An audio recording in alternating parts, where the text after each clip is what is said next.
The tale unfolds in the Silver Dragon Dungeon, a prison guarded by two fearsome dragon sentinels. The Silver Dragon Queen, Roswies, arrives, ordering the guards to leave so she can confront the prisoner alone. Bound in chains before her is none other than Leon Cosmo, the legendary dragon-slaying hero. With a sly grin, Roswies taunts him, asking how it feels to be at the mercy of the dragon clan. Leon's response is curt. He wishes only to die. Amused, she steps closer, lifting his chin to examine his face. His defiance, coupled with his striking looks, intrigues her. She drags a sharp nail across his cheek, leaving a shallow cut. Leon turns his head away, refusing to give her the satisfaction of seeing him falter. If she intended to kill him, he urged her to make it quick. Roswies, however, was not in a hurry. She licked the blood from his wound, proposing that he join the Silver Dragon clan.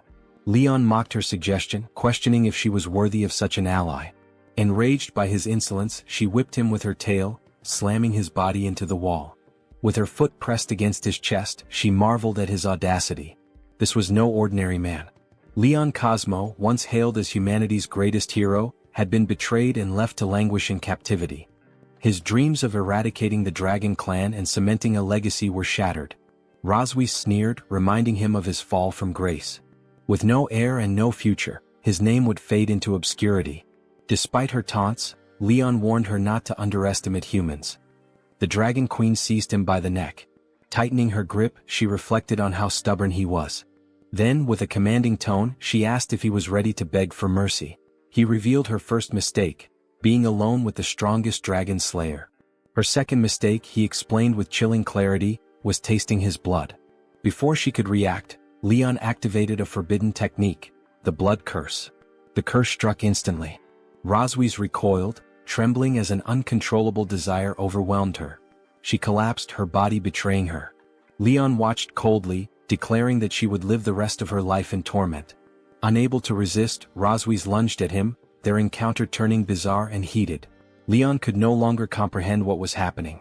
The Dragon Queen, controlled by the curse, leaned in and kissed him. Leon's cheeks flushed red. Hours later, when the curse began to subside, Roswies regained her senses, horrified and furious. "What have you done to me?" she demanded. Leon explained the nature of the blood curse, a one-time forbidden spell that linked their souls. Upon his death, she would suffer endlessly. Roswies scoffed, asking why the curse had such an unexpected side effect. Leon admitted he hadn't anticipated this reaction, but it seemed the spell's power was far more complex than he had realized.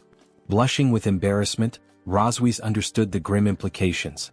Dragons adhered to strict monogamy, and this bond would doom her future. She would never take another mate, bear offspring, or explain this disgrace to her clan. Ironically, Leon had achieved his revenge. She had mocked him for lacking a successor, yet now she faced the same fate. Enraged, she prepared to strike, but Leon stopped her, his voice steady. "You don't need to kill me. I'll die soon anyway." As his life faded, he made a final request, that she live in hatred and pain, bearing the weight of his curse. Moments later, Leon drew his last breath. Roswies stood frozen, grappling with the reality of his vengeance. This mere human had exacted his revenge in a way she could never have anticipated. Refusing to let his defiance be his final act, she marked his chest with the silver dragon emblem. Leon Cosmo's life had been extraordinary. At 5, he killed a vicious dog with his bare hands, earning the attention of a master dragon slayer who made him an apprentice. By 10, he entered the Imperial Dragon Slayer Academy, graduating 4 years later as its youngest and most esteemed student. At 15, he became a hero, slaying dragons and reclaiming territories for the Empire. His name inspired hope across the land until his capture 2 years ago. Now, Leon awoke with a scream, his hand instinctively clutching his chest. Gradually, Leon's breathing steadied as he calmed down. He looked around, finding himself in a strange room. Confused, he wondered where he was until the door suddenly opened. A small girl stepped inside, her innocence and beauty striking him.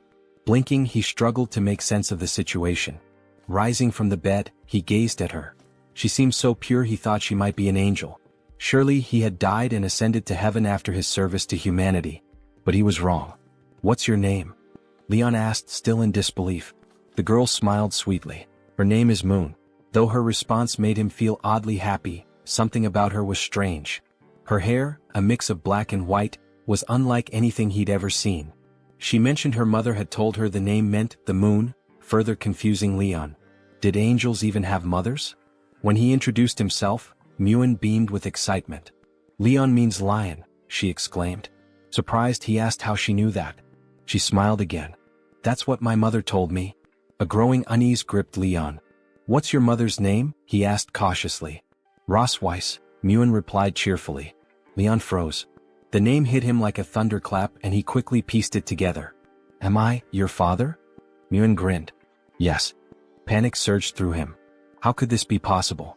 How could he have a child with Rosweiss? Before he could process it, Muen turned to the door. Her mother stood there, sending chills down Leon's spine. Mama, Daddy's awake. Muen called out, running to her. Rosweiss's lips curled into a smile, not the one her daughter expected. While Muen believed her mother was happy because she visited him daily, Rosweiss wore a wicked grin as she stroked her daughter's head. Go outside and play, dear, Rosweiss said sweetly. Your father and I need to talk. Once Muen left, Leon stared at Rosweiss in disbelief. Is Muen really our daughter? Yes, she confirmed, closing the door behind her with her tail. She's our biological child? Leon's mind raced. Why did you have the child? Why did you save me? You've been asleep for 2 years, Rosweiss replied coldly. I haven't forgotten what you did to me and I'll never let it go. Anger flared in Leon's eyes. I never wanted this. We're different, we can't coexist. Rosweiss's expression darkened. Oh, it was torment for you, was it? Her tail wrapped around his leg, yanking him onto the bed. She climbed on top of him, tearing his shirt open as a cold gleam lit her eyes. Chanting a spell, she activated a mark to bind him to her forever. Leon begged her to stop, but she ignored him, pressing her hand to his chest. A glowing magic circle appeared, forever marking him with her dragon emblem. You'll never leave me, Rosweiss declared. From now on you're mine. Leon realized the mark would doom him. His comrades would see it as a sign of betrayal, believing he'd surrendered to the dragon clan. Dragon's vengeance was infamous, an obsessive, inhuman need for retribution. Rosweiss didn't just want him defeated. She wanted him humiliated, broken, and enslaved. As the spell completed, Leon felt an overwhelming desire he couldn't control. For Rosweiss it was a triumph. The greatest dragon slayer in human history was now her slave, her companion. Word spread quickly through the Silver Dragon Castle. The queen's husband had awakened. Even the maids noticed her unusually good mood. Hiding in a corner, Leon overheard whispers of his supposed new status and was horrified. Rosweiss had publicly declared him her husband. No one knew how terrifying she truly was. She had spent an entire day and night with him, leaving his body nearly broken. His waist felt shattered, but his spirit burned with fury. I won't stay here as her plaything, Leon vowed. Late at night, he slipped out of his room, heading for the castle's side door. 4 dragon guards stood watch, making escape seem impossible. The castle was oddly quiet, with far fewer guards than he remembered from 2 years ago. Something felt off. While searching for a way out, he stumbled upon a hidden hole in the grass. Faint light shone from the other side. Unsure if it was a trap, Leon didn't hesitate. He had to escape no matter what. Crawling through the narrow tunnel, he muttered a bitter farewell to the perverted dragon queen. As for little Muen, though she was adorable, she would have to stay behind, for now. On the balcony, Muen ran to her mother, eagerly announcing, "Father is digging a hole for the dog." The dragon queen, lounging in a bikini and sipping wine, chuckled at Leon's audacity. Muen tilted her head curiously. "When will you go and fish him back?" Rosweiss smirked and corrected her, "Not fish, darling. Say catch him back instead." Muen nodded, though a bit confused, and repeated, "Catch him back." As the night deepened, Leon finally escaped the castle and darted into the nearby forest. He was determined to climb the mountains ahead, where he hoped to see the border of human territory. Hours passed, and Leon felt certain the Dragon Queen wouldn't catch up. But his relief was short-lived. The sky darkened, and Rosweiss appeared above him in her true dragon form, wings spread wide as she praised his speed. "Impressive," she said, landing gracefully in front of him. Her smile was sharp, her tone teasing. "I distracted the guards and left that little escape route for you." Leon cursed silently, realizing her trap. Still, he bolted in defiance, though he knew returning to human territory now, with the Dragon Queen's mark on his chest, meant no one would believe he was still a dragon slayer. Rosweiss, clearly enjoying his defiance, swooped down and caught him effortlessly in her claws. Soaring high, she flew toward the human border, her grip unrelenting. After hours of flight, she dropped him near a border city, sending him crashing into the ground. Dazed and battered, Leon rose, spotting the distant lights of human settlements. Rosweiss, now in her human form, stood nearby and calmly confirmed, "Yes, we're in your empire." For most, such a sight would bring hope, but for Leon, it felt out of reach. Before he could react further, the mark on his chest began to glow, and an unbearable heat surged through him. Rosweiss smirked knowingly. I forgot to mention. When one bearer of the dragon mark desires intimacy, the other has no choice but to comply. The realization struck Leon like lightning. This was her final humiliation. Despite his efforts to resist, he was bound to her will. Grabbing her arm, Leon glared at her. "I'll repay every humiliation you've inflicted on me. Twice over." Amused, Rosweiss chuckled, her sharp gaze locking onto his. "I'll be waiting whether you return dead or alive." Hours later, beneath a tree near the border city, their twisted fate played out once more. The Dragon Queen seemed satisfied, but Leon was drained and quietly furious. Touching the mark on his chest, Rosweiss casually mused aloud, "Perhaps I'll bring you back here every month. It could be fun to visit your homeland." Leon gritted his teeth, his spirit unbroken. "I'm not your prey. I'll walk back with what little dignity I have left." Rosweiss raised an eyebrow. "Walk? It'll take you half a month to return on foot." "Don't underestimate human endurance," Leon snapped, determined to prove her wrong. Rosweiss smiled slyly, curious to see how long he could endure. She followed him silently, amused by his faltering steps. Hours later, Leon spotted knights patrolling nearby, Imperial Dragon Slayers. Hope surged through him. But Rosweiss's piercing glare warned him. If he called for help, she wouldn't hesitate to kill them. One knight approached. "Are you lost?" he asked politely. Leon forced a smile and lied, "No, just out for a walk."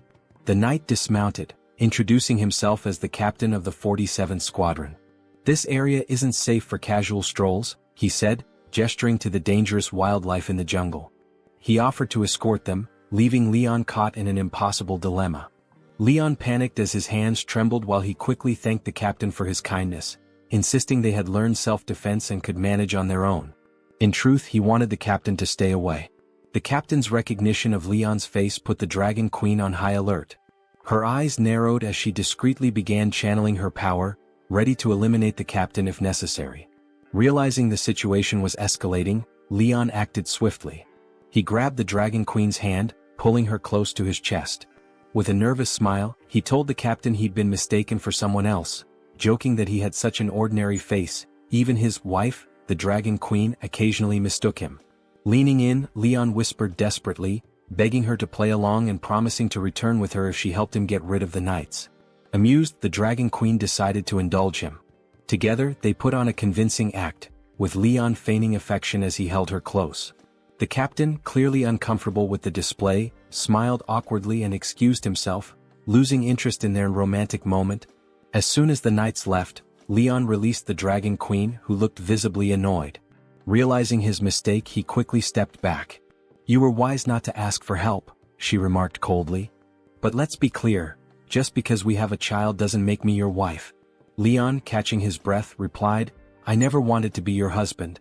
Satisfied with his answer, she smirked and turned to leave, reminding him of the long journey ahead. But before they could continue, Leon felt a sharp pain in his hand before collapsing unconscious. The Dragon Queen sighed, amused by his fragility.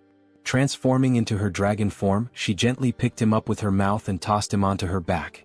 Taking his collapse as a silent plea for mercy, she spread her wings and flew toward the Silver Dragon Castle, pleased with the turn of events. The next morning at the castle, Leon woke to find little Mune sitting beside his bed. Confused, he wondered how he'd returned. Mune cheerfully explained that her mother had brought him back. Realizing he'd been captured like prey, Leon glanced at his hand, now neatly bandaged with a bow tied around it. Mune proudly declared she had done the bandaging herself, clearly seeking his praise.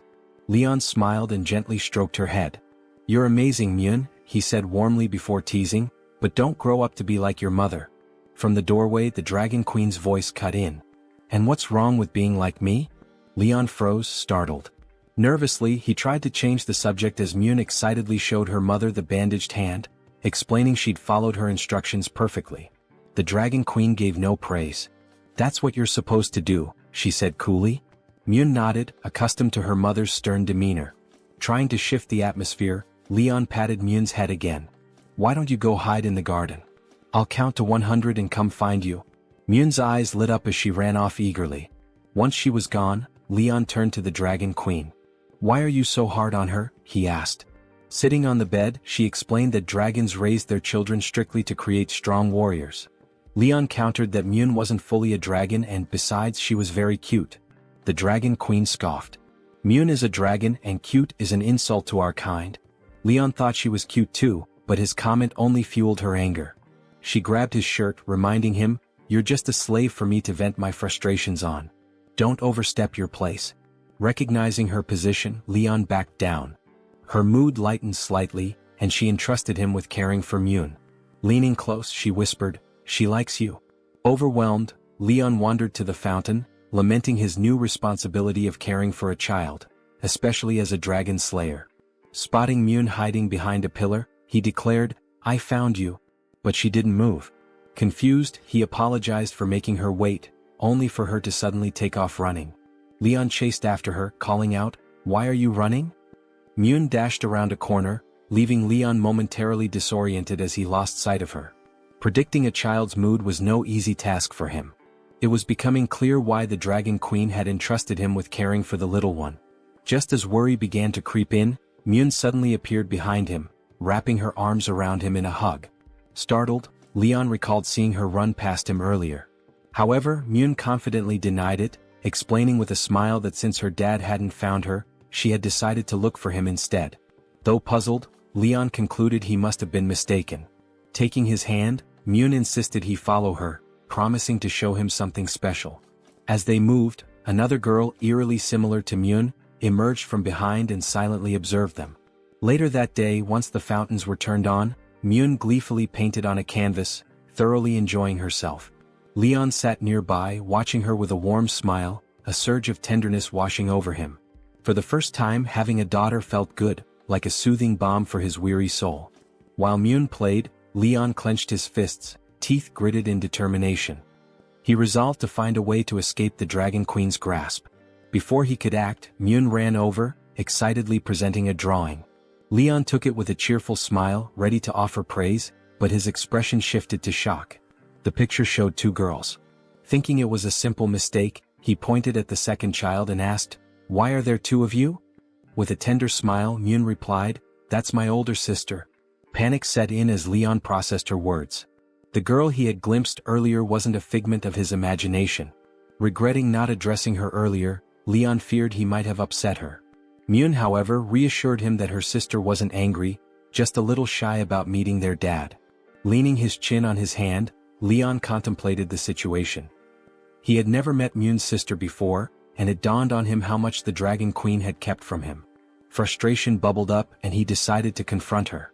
In the Silver Dragon Castle library, the Dragon Queen was perusing letters when a tiny messenger dragon arrived with a note. The sound of hurried footsteps caught her attention, and moments later, Leon burst in, his frustration evident. He demanded answers, explaining how he'd learned about the older daughter while playing with Myun.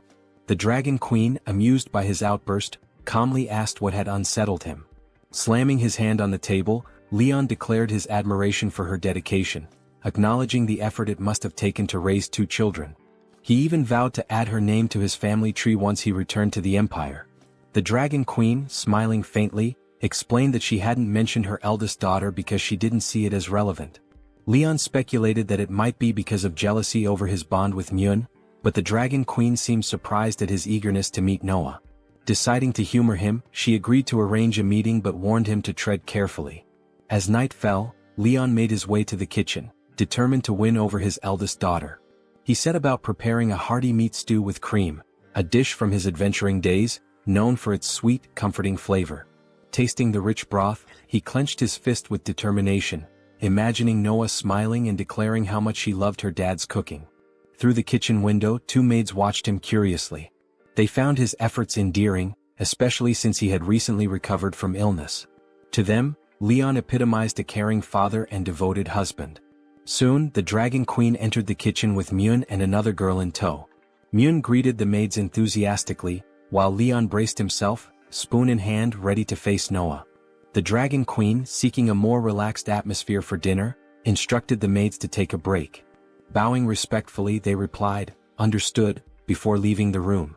As Leon plated the meal, he carried the steaming stew to the table just as the Dragon Queen entered the dining area. Little Myun dashed toward him, drawn by the mouth-watering aroma. With a warm smile, Leon said, "I heard you both like meat, so I made a special stew and fillet just for you." He hoped this meal would express his affection, particularly to Noah. To his dismay, Noah barely glanced at the food, her attention wandering elsewhere. Leon froze in disbelief, confused by her indifference. The Dragon Queen, observing the scene, smiled knowingly. Frustration flared within Leon as he realized she had anticipated this reaction, which likely explained her hesitation in arranging this meeting. Breaking the silence, the Dragon Queen prompted Noah to introduce herself. Obediently, Noah said, "I am Noah, the eldest daughter of the Silver Dragon Queen Roseways." She added proudly, "I'm 1 year and 2 months old." Dragons, being a long-lived race, matured much faster than humans. Leon stepped forward, extending his hand in greeting. "I'm your dad," he said, striving to make a good impression. To his surprise, Noah seemed momentarily captivated by him, but her aloof demeanor lingered, unsettling him. He began to question whether she harbored resentment or doubts about him. Sensing the tension, Myun gently took Noah's arm and whispered, encouraging her to talk with their dad to ease the discomfort. Noah's response, however, cut deep. "He seems very weak," she said bluntly. "I'm not sure he's really our dad." Her words struck Leon like arrows, forcing him to confront the harsh reality of his new role. It was clear that this was the first significant challenge of his journey as Papa Leon. Leon wiped his face with a cloth, reflecting on the challenging situation. He couldn't shake the feeling that his daughter might be testing him intentionally. Despite the tension, he braced himself for what lay ahead. Noah firmly rejected something, her determined expression showing her unwavering resolve. Whatever it was, she stood her ground with conviction. The family gathered around the dining table in an elegant room, the atmosphere heavy with unspoken tension. Subtle glances were exchanged, and Myun quietly sought help with her eyes. The twins sat side by side, their resemblance clear but their contrasting personalities shining through. While Noah ate with focused attention, Myun kept the conversation alive. Leon looked warmly at Noah and asked, "Are you enjoying the meal?" His tone was gentle, filled with care and curiosity. Suddenly, Noah cried out, breaking the calm atmosphere. Leon, startled by the outburst, froze in shock. Rozwazek covered her mouth, clearly amused by the unfolding chaos. Myun, noticing her mother's laughter, curiously asked why she seemed so happy. Leon, catching the contagious joy, began to laugh along with the others. He expressed how being surrounded by family brought him happiness. Myun eagerly asked if their father would join them for dinner every day, her eyes sparkling with hope. However, Noah, wearing a serious expression, immediately rejected the idea. Puzzled, Myun asked why her sister was so against the idea of daily family dinners, struggling to understand. Their mother, calm and composed, shifted the conversation, questioning Noah's urgency to attend a prestigious academy for dragons. "Why the rush?" she asked. With confidence, Noah declared her desire to face and defeat even more dragon subordinates, her determination evident. Leon, wiping his face in disbelief, began to realize that his daughter might even aspire to surpass him one day. Gently, he cautioned her about the dangers of fighting powerful dragons at her young age. Annoyed, Noah crossed her arms and retorted, "I'm not a child," leaving Leon exasperated. Rozwazek supported Noah's eagerness, believing early preparation would help her face future challenges. Turning to Leon, she questioned if he had any specific reasons for opposing their daughter's ambitions, subtly challenging his hesitations. Leon sighed in frustration, realizing that pushing back would only strengthen Noah's resolve to prove herself. Resigned, he chose to stay silent, acknowledging the situation with visible reluctance. Rozwazek, smirking, warned Leon to tread carefully, reminding him how quickly decisions about their daughter's future could be made. Leon, visibly stressed, felt the weight of her words. Noah was informed that the academy's entrance exam would be in a month, and Leon was tasked with helping her prepare. Her enthusiastic agreement filled the room with renewed energy. As the dinner concluded, the family exchanged playful banter about how full they were, teasing each other lightheartedly. Rozwazek then called out in a serious tone, catching everyone's attention. Leon, gesturing to the uncleared table, suggested that a true family dinner should end with both husband and wife cleaning up together. Rozwazek, unfazed, replied that such tasks were best left to others, subtly dismissing his suggestion. Leon countered, hinting that a harmonious family image required genuine effort, not mere appearances. Muen, eager to help, declared her intention to join in, her excitement infectious. Leaving the dragon mama with no choice but to agree. While Moon's excitement overwhelms the room as she declares that wants to help. Suddenly, she finds herself being pulled away, leaving her confused as she struggles to keep up with her parents. Meanwhile, Rozwazek confronted Leon, questioning when he planned to lend a hand. Leon, crossing his arms, reminded her of something he had told her 2 years ago. Rozwazek, radiating power, firmly refused to deal with someone who had undergone rigorous training. Leon, standing confidently, demanded to know her intentions, his sharp tone hinting that he was no longer easily manipulated. Rozwazek launched a powerful strike, warning him not to think escape was an option. Leon caught her attack effortlessly, holding her in place. With a smirk, he asked, "Who said I was trying to escape?" Rozwazek groaned in pain, struggling against his strength, as Leon taunted her for her weakened state. Mockingly, he called her a fallen queen and explained how the dragon's mark had diminished her power. He revealed knowledge he had gained from her tribe's ancient texts, unsettling her. Noticing her shock, he smirked, taunting her thirst for control. Rozwazek, breathless and flushed, questioned whether Leon had ever truly been under her control, her emotions raw and unguarded. She demands her tail be released, clearly indicating she's being restrained. Leon, holding her tail firmly, speaks in a calm yet menacing tone, accusing her of disrespecting his dignity ever since he awakened. His smug expression contrasts with her shocked and vulnerable state as she glares at him angrily. Rozwazek responds fiercely, refusing to submit and calling him a bastard. Her emotions boiling over, she challenges his dominance, her glare filled with defiance. Meanwhile, two maids gossip in the hallway, curious if the queen and her family have finished their private time. Their curiosity hints at something unusual. Peeking into the kitchen, they are shocked to find it spotless, as if someone meticulously scrubbed every corner. The maids speculate if the prince is responsible for the surprising cleanliness. One, delighted, holds up a polished plate. Meanwhile, Leon stands silently, observing the situation with a calm, focused demeanor. Holding Rozwazek firmly, he mocks her fall from grace, warning her to stay quiet to avoid being discovered by the maids. Rozwazek's eyes blaze with anger and determination as the door shuts firmly, reflecting her inner struggle against the humiliating circumstances. Leon smirks, tightening his grip, mockingly calling her his wife as he suggests they get started. His expression shifts to a cold, determined gaze, asserting his control over the moment. Rozwazek's eyes reveal exhaustion and helplessness as she barely responds, seemingly resigned to her fate. 3 days later, the scene shifts to a bright, majestic castle under a clear blue sky. Two sisters stand by their father's bedside, worried as he hasn't woken up in days. One wonders if he might be dead, but the other reassures her to wait. Suddenly, Leon reacts as Noah kicks him in the face. Groaning, he questions if any child would treat their parent this way.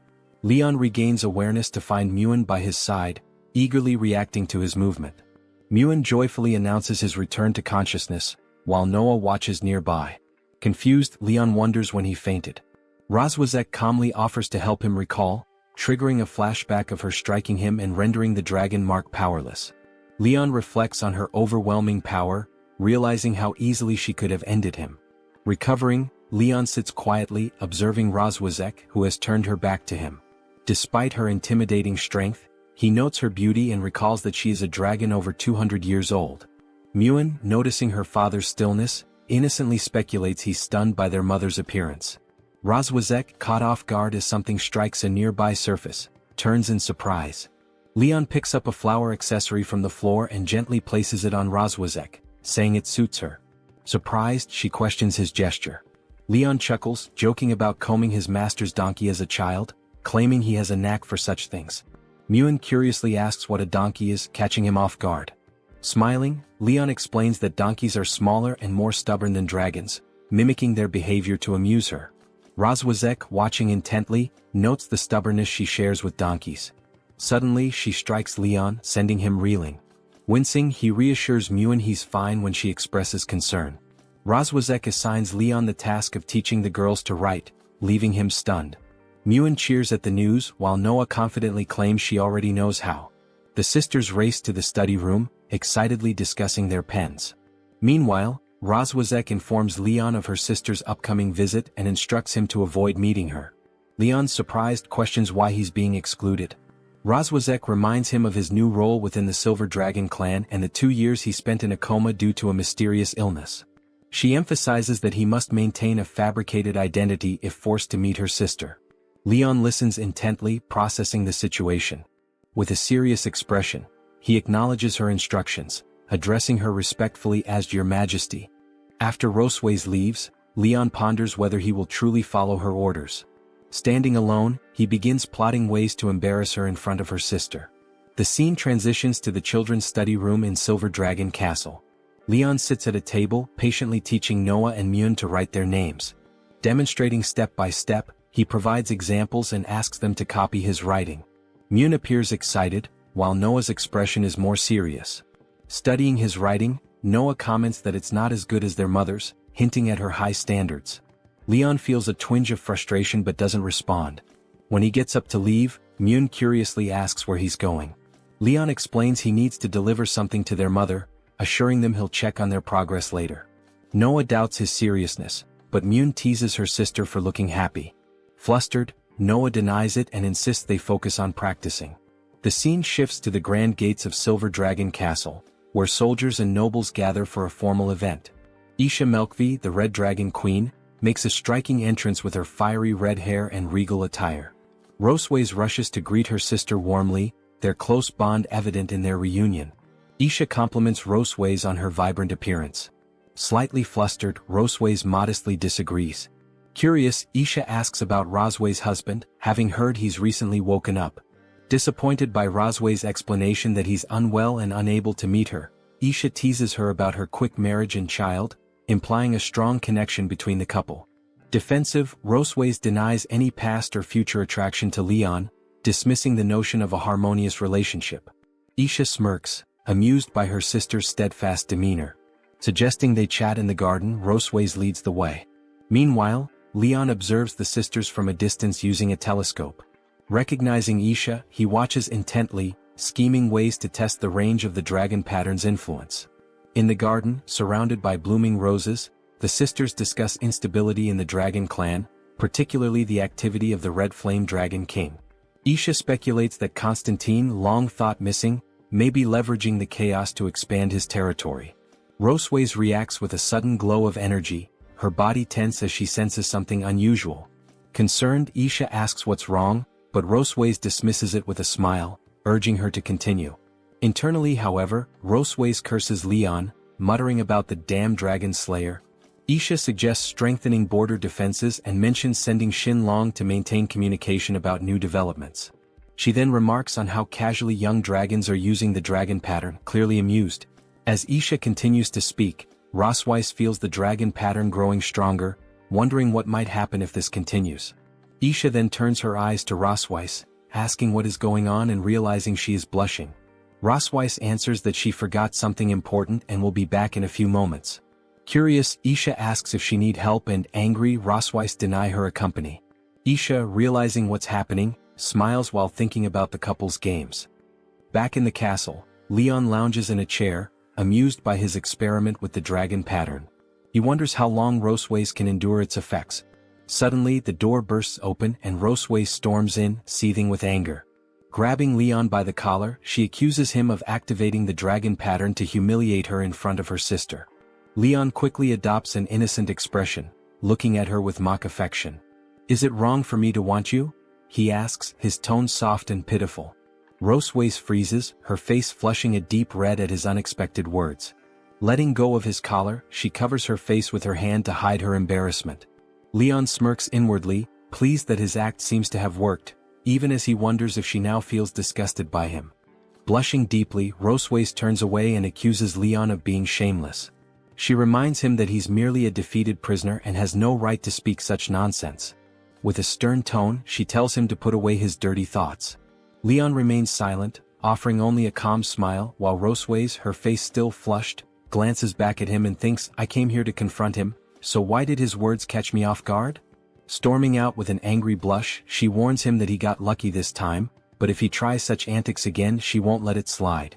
Leon, amused, watches her leave and inwardly chuckles, thinking how a single word managed to fluster her so much. Reflecting on the situation, he notes how powerful the dragon pattern truly is. Yet, as he dwells on her reactions, he feels his heart racing unexpectedly. Shaking his head, he mutters to himself, "Cosmode, wake up. Stop thinking nonsense. The kids are still waiting for me." But it's clear that the growing tension between him and Roseways is steering the story into new territory. Back in the study room, Noah practices her writing with serious focus, while Myun, slacking off, wonders aloud why their father hasn't returned yet. Later that evening at Silver Dragon Castle, Aisha bids farewell to Roseways, announcing that she's leaving. Roseways waves her off, urging her to travel safely. Aisha transforms into her red dragon form, playfully teasing her sister to let her meet Roseways' husband next time. Roseways agrees but quickly shifts the subject. As Aisha soars into the night sky with her knights, Roseways watches her departure with a pensive expression, thinking, "I expected trouble in this chapter, but this wasn't the chaos I had anticipated. What mischief lies ahead for this family?" Gritting her teeth with renewed determination, Roseways thinks, "Damn Dragon Slayer. He still hasn't learned his lesson." Somewhere else in the castle, Leon sneezes repeatedly, wondering if someone's talking about him. He returns to the study room reading a bedtime story to Noah and Myun. As the girls fall asleep, Leon quietly closes the book, tucks them in and whispers, "Don't catch a cold." He tiptoes out, carefully shutting the door. Suddenly, Roseways slams her hand against the door with a loud thud, startling him. Her serious expression catches him off guard as she demands, "Where are you planning to go?" Leon, awkwardly scratching his head, asks, "Is your sister gone?" Roseways smirks slyly, replying, "We still have things to settle tonight." Grabbing his collar, she drags him along, ignoring his protests. In the Silver Dragon Queen's bedroom, Leon places a tub of steaming water on the floor with a thud, asking, "The hot water's ready. What do you need it for?" Roseways stretches out her legs, looking at him with a commanding air. "I've been walking all day. Wash my feet," she orders. Leon stares at her, stunned. His disbelief turns to frustration as he sighs and removes her heels, thinking, "I'm a dragon slayer, and now I'm reduced to washing a dragon's feet." As he begins, he glances at her feet and wonders how many dragon slayers have been brought low by her. Roseways notices his lingering gaze and narrows her eyes. "What are you thinking?" she asks, her face tinged with suspicion and a faint blush. Before she can press further, Leon smirks mischievously and plunges her feet into the scalding water. "Get down here," he says half-jokingly. Roseways recoils instantly, yelling, "It's too hot, you idiot." She kicks him under the chin, sending him flying back. Leon hits the ground hard, coughing up blood. With an icy glare, Roseways steps on his chest, pinning him down. "You did that on purpose, didn't you?" she accuses, her tone cold. Leon, defiant even under her foot, grins arrogantly. "You're the one who demanded I wash your feet," he retorts. Roseways flushes with a mix of embarrassment and anger. "Seems you still haven't learned your place," she mutters, dragging her foot down his chest. Her voice drops to a teasing whisper, "I bet you never imagined you'd end up beneath a dragon." Pressing her foot firmly against him, she leans in, smirking. "I'm curious, how long can you endure this?" Leon, his face flushed, looks up at her with steely defiance. "I won't give in to a dragon's games," he thinks, steeling himself for whatever comes next. With a swift motion, Leon grabs her leg and stands up with a confident grin. "I've tried pig trotters, cow trotters, goat trotters, but dragon trotters? Now that's a first." Roseways' eyes widen in shock, her face turning crimson. "What are you doing?" she exclaims. Without hesitation, Leon playfully bites her leg. "Tonight's snack, raw dragon claws?" Roseways lets out an enraged scream, threatening to kill him. The next morning, Moon and Noah wake up. Moon is still half asleep, while Noah is already wide awake. When Roseways enters the room with her leg wrapped in bandages, Moon notices and asks, "Mom, why are you limping?" Roseways brushes it off. "It's nothing." Meanwhile, Leon walks in sporting a bandage on his cheek. Moon turns to him curiously, "Dad, why do you have bruises on your face?" Mirroring Roseways' posture, Leon crosses his arms and replies, "It's nothing." Moon places her hands on her hips, staring at them both with suspicion. Suddenly, an idea lights up her face. "You must have been playing a fun game without me," she exclaims, raising her hand excitedly. "I want to play too."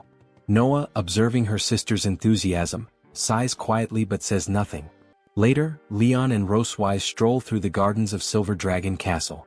They walk side by side in awkward silence, each lost in thought. A maid nudges her companion and whispers, "Look. The queen and the prince are on a date." The blue-haired maid giggles, adding, "What a lovely couple. Though they do seem a bit distant." Leon glances at Rosewise, finding her behavior unusual. He recalls her suggestion earlier to take a walk together. Shocked, he had asked why he needed to. Rosewise had replied it was necessary to maintain the image of family harmony for appearances.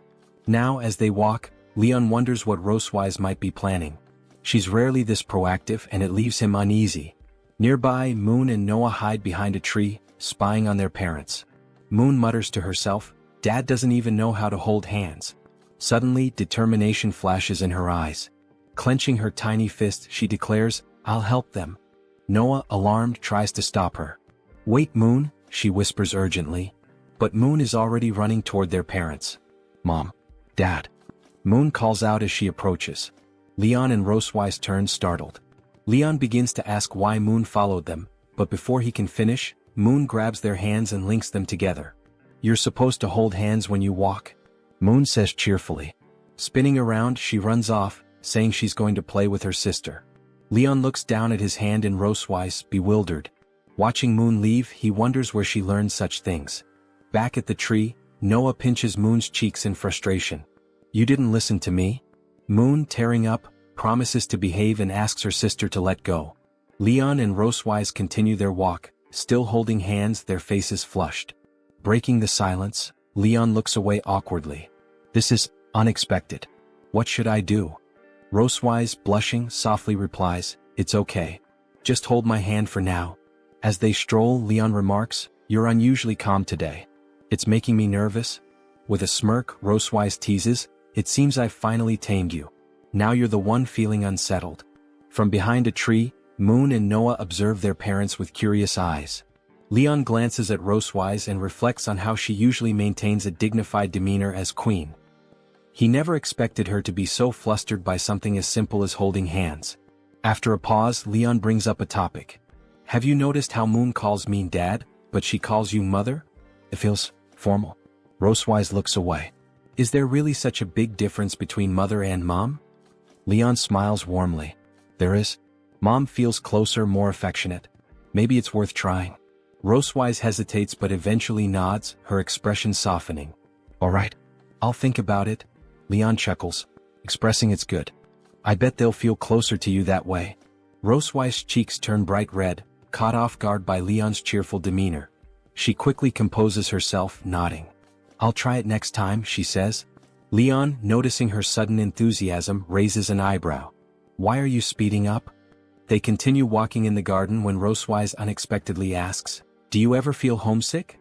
Leon gives her a skeptical look. "Why bring that up? It's not like you're letting me go back anyway." Rosewise sighs. "I can't send you home, but there's something that might ease your homesickness a little." Intrigued but silent, Leon follows her as she leads him to the large warehouse doors of the castle. Stopping before them, he eyes the doors curiously. "What is this about?" Rosewise gestures to the doors. "It doesn't have an official name. Call it a warehouse, a utility room, or whatever you like." She unlocks the door with a key and guides him inside. As Leon looks around, his eyes widen. "A dragon's treasure trove," he mutters, picking up a bracelet. "If this were in the Empire, it'd easily be worth hundreds of thousands of gold coins." Rosewise explains, "That bracelet was a gift from my grandmother when I was a child. Besides spoils of war, this room holds items that are personally significant to me." Leon looks at her thoughtfully. "I've never heard you talk much about your family, except for your sister." Rosewise's voice softens. "I never met my parents. My sister and I were raised by our grandmother." Surprised, Leon shares, "That's similar to my story. I grew up in an orphanage, never knowing my parents until I was adopted by my master and his wife." He glances at her. "Why bring me here?" Rosewise walks over to a treasure chest and opens it. "I thought this might temporarily help you forget your troubles." Still confused, Leon waits as she lifts the lid. His eyes widen in shock. "The black gold armor?" Rosewise smirks. "Haven't you always wanted to reclaim it?" Leon stares at her in disbelief. "Am I dreaming? Are you really giving it back to me?" Her cunning smile deepens, her eyes glinting mischievously. Yes, she replies. As Leon reaches out to touch the chest plate, a blue light suddenly emanates from it. He freezes, stunned. It's enchanted, with a dragon mark. Internally he thinks, black gold armor, my loyal companion, how did you end up in her hands? Rosewise, still smirking, says slyly, you've finally fallen into my trap. Leon clenches his teeth, glaring at her furiously. It seems another fiery clash between Leon and Rosewise is about to unfold. Leon stood frozen, shocked and confused. What are you planning, Rosewise? He asked, his voice tense. Beneath his feet, a glowing dragon pattern began to emerge, a spell tied to his armor, ready to activate the moment he touched it. Rosewise, her tone brimming with confidence, smirked. I've added a dragon pattern to enhance your armor's properties. Leon's unease deepened. He stumbled, clutching his chest as if in pain, cursing her under his breath. Damn dragon woman! He berated himself for letting his guard down, his body trembling under the spell's effects. Rosewise laughed wickedly. The enhanced dragon pattern has doubled its power, she taunted, leaning close to him. Tell me, my dear dragon slayer, can you endure it? Leon, rendered helpless, murmured her name. Rosewise, before collapsing completely. Unable to move, frustration boiled within him. Damn it, my body won't listen. Rosewise approached, a sly smile playing on her lips. Did you think I'd let go of my grudge so easily after what you did? She asked, her tone both mocking and seductive. She confessed she'd been waiting for this opportunity to take revenge, her determination growing stronger over the past few days. I didn't think it'd be so easy to fool you, she added with a chuckle, watching as Leon silently cursed her. Finally, unable to hold back, Rosewise leaned closer, teasing him with her words and actions. Was my performance convincing? She asked, a playful glint in her eyes. Leon's anger surged. Was everything you said and did up until now a lie? He demanded. Her smile softened. No, she admitted. I haven't lied. My feelings are real. Her voice grew warm as she confessed her affection for him. Removing the barriers between them, Rosewise laughed softly. I guess I like being conquered by you, she declared, addressing him as her husband with finality. Leon lay there, his body exhausted, feeling like a bedridden patient. Yet, amidst the chaos, their feelings finally emerged, transforming the intense moment into one of mutual understanding. Hours later, Leon sighed, relief washing over him. As he looked up, he noticed Rosewise watching him with a content expression. What are you staring at? He snapped, annoyed. Rosewise leaned in, whispering in his ear. Your scars have faded a little, but you look more weathered by life now, a mature man. Unmoved, Leon retorted, you're just trying to trick me again. I'm not falling for it. Rosewise chuckled. You've gotten smarter, Leon. Suspicious, Leon waited as she hesitated mid-sentence, blushing slightly before laughing. Your health isn't what it used to be, she teased. Leon's face went pale, her words cutting deep. His mind raced with wild implications. Asterisk, am I weaker? Less capable? Asterisk, his imagination spiraled until he let out a frustrated scream. The next morning at Silver Dragon Castle, Leon entered a room looking exhausted, dark circles under his eyes. I'm here, he announced. Rosewise, standing with her arms crossed, greeted him. Good morning. Didn't sleep well? Gritting his teeth, Leon glared at her. Because of what you said. Laughing, Rosewise feigned innocence. I don't remember saying anything. From the sidelines, Noah watched the banter unfold, shaking his head. Here they go again. Changing the subject, Rosewise reminded Leon about the strict entrance exam for St. Heath Academy. You should start tutoring Noah on dragon knowledge today, she said, leaning in to whisper. For now, prove your value in other areas. Fueled by anger, Leon shot back. I just wasn't in top shape yesterday. Pointing at her, he declared, I'll make sure Noah passes the test. But I want something of equal value in return. Rosewise smirked. Agreed. But don't ask for too much. A promise is a promise, Leon replied firmly. With a laugh, Rosewise walked away. Then study hard, she called over her shoulder, leaving Leon brimming with determination.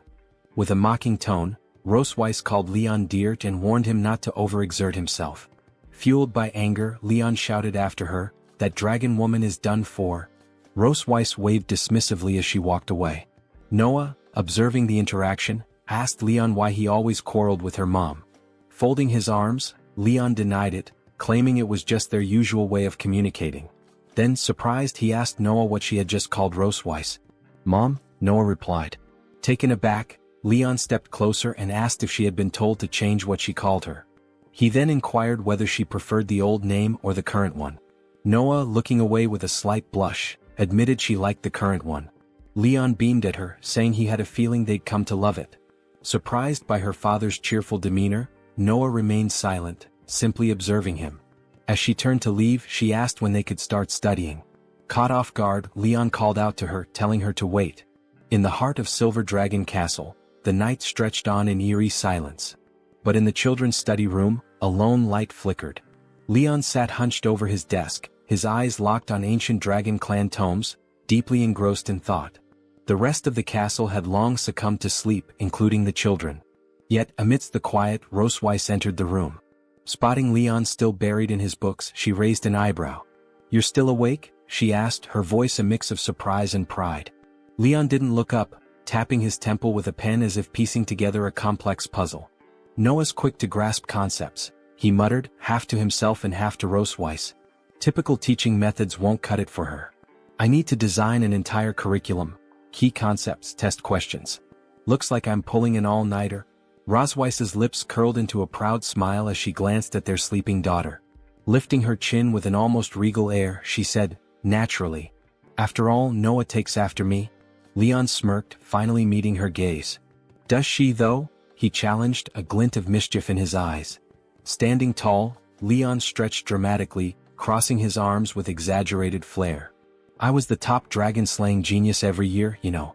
Top of my class, undefeated in field training, awarded every scholarship. The school ran out of ways to praise me," he declared, tossing her a smirk as if daring her to top his claim. Leaning forward with playful taunt, he added, "So, Your Majesty, what were your accomplishments?" For once, Roseweiss faltered. Her dragon-slaying record and military prowess were unmatched, but academics? She hesitated, realizing she might have underestimated Leon's intellect. With a disdainful smirk, she countered, "So powerful, yet still my captive, aren't you?" Leon's face darkened. "Damn it, I only lost once," he retorted, his pride visibly stung. A dragon slayer of his caliber, defeated by none other than the Silver Dragon Queen herself.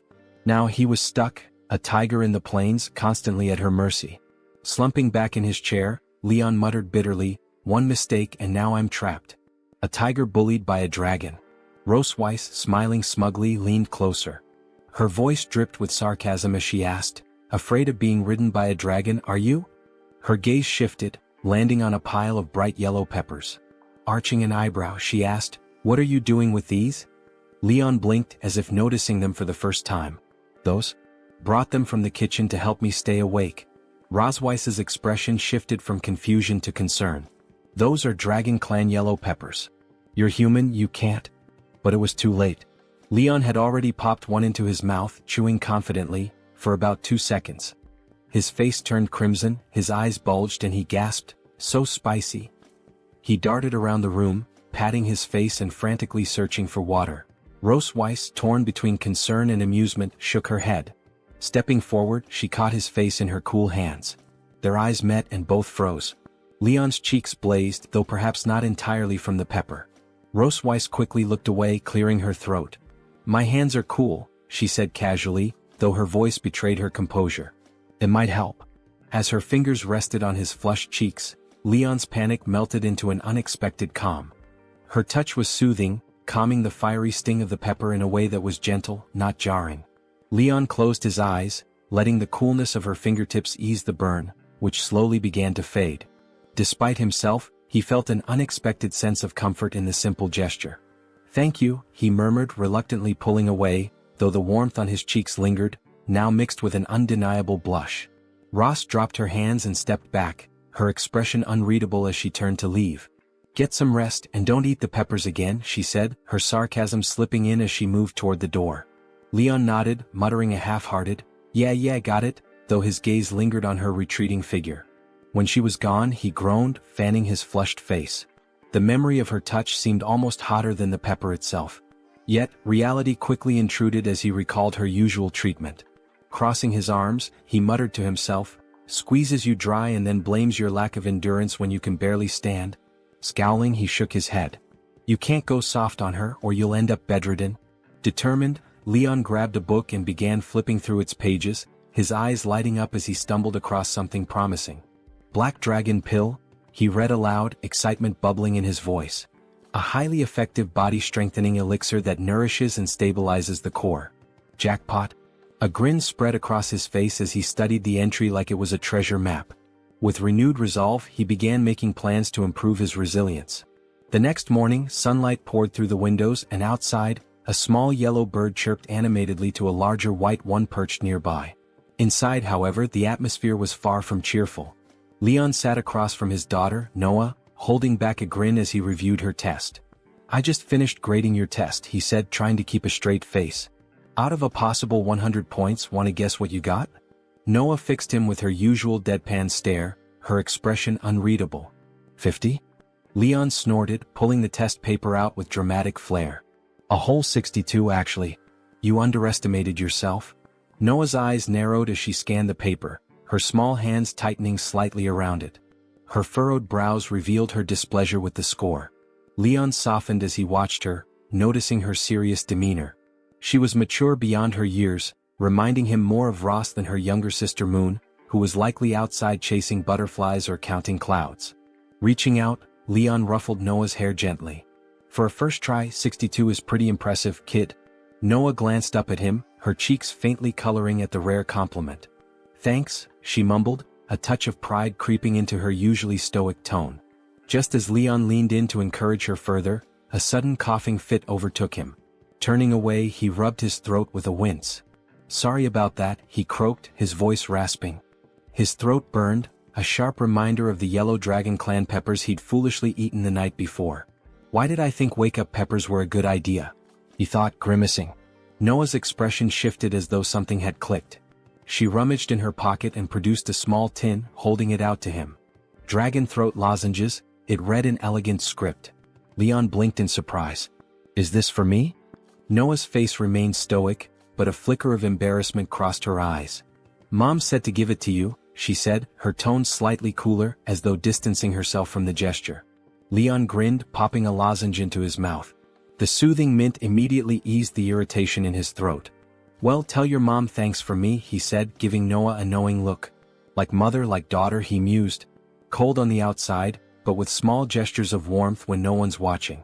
As the lozenge melted away, Leon felt his energy return. Turning back to Noah, he said, "Now, where were we?" Noah's gaze sharpened, her serious side returning.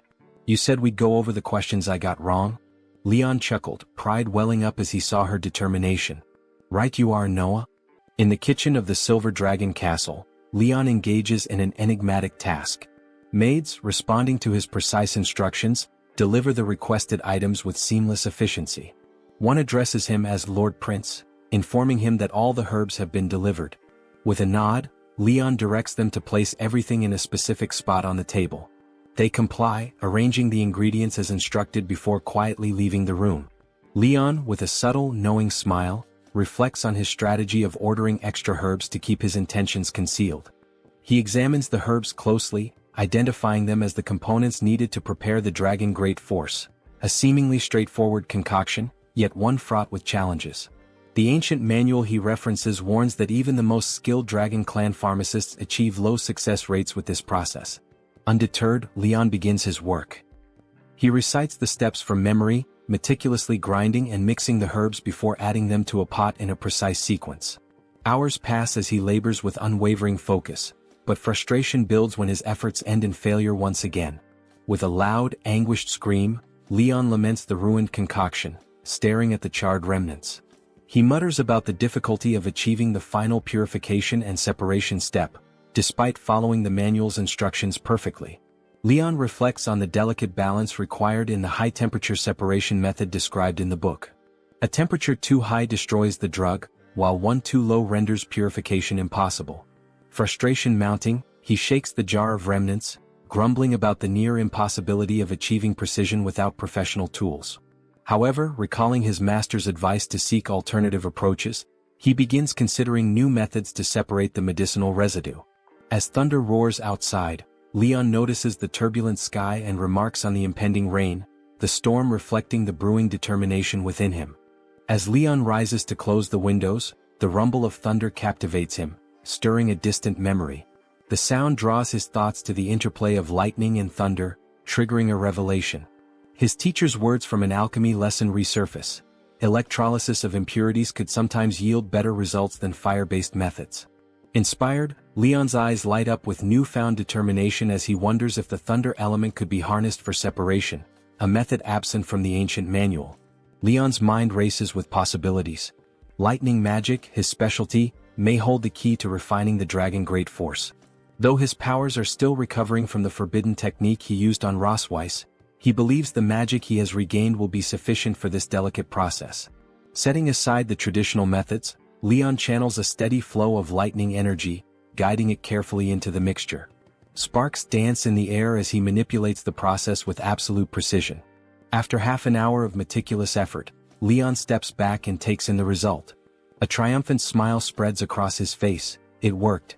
He succeeded in refining the dragon great force. As the storm outside continues to rage, Leon savors the quiet victory within the castle kitchen.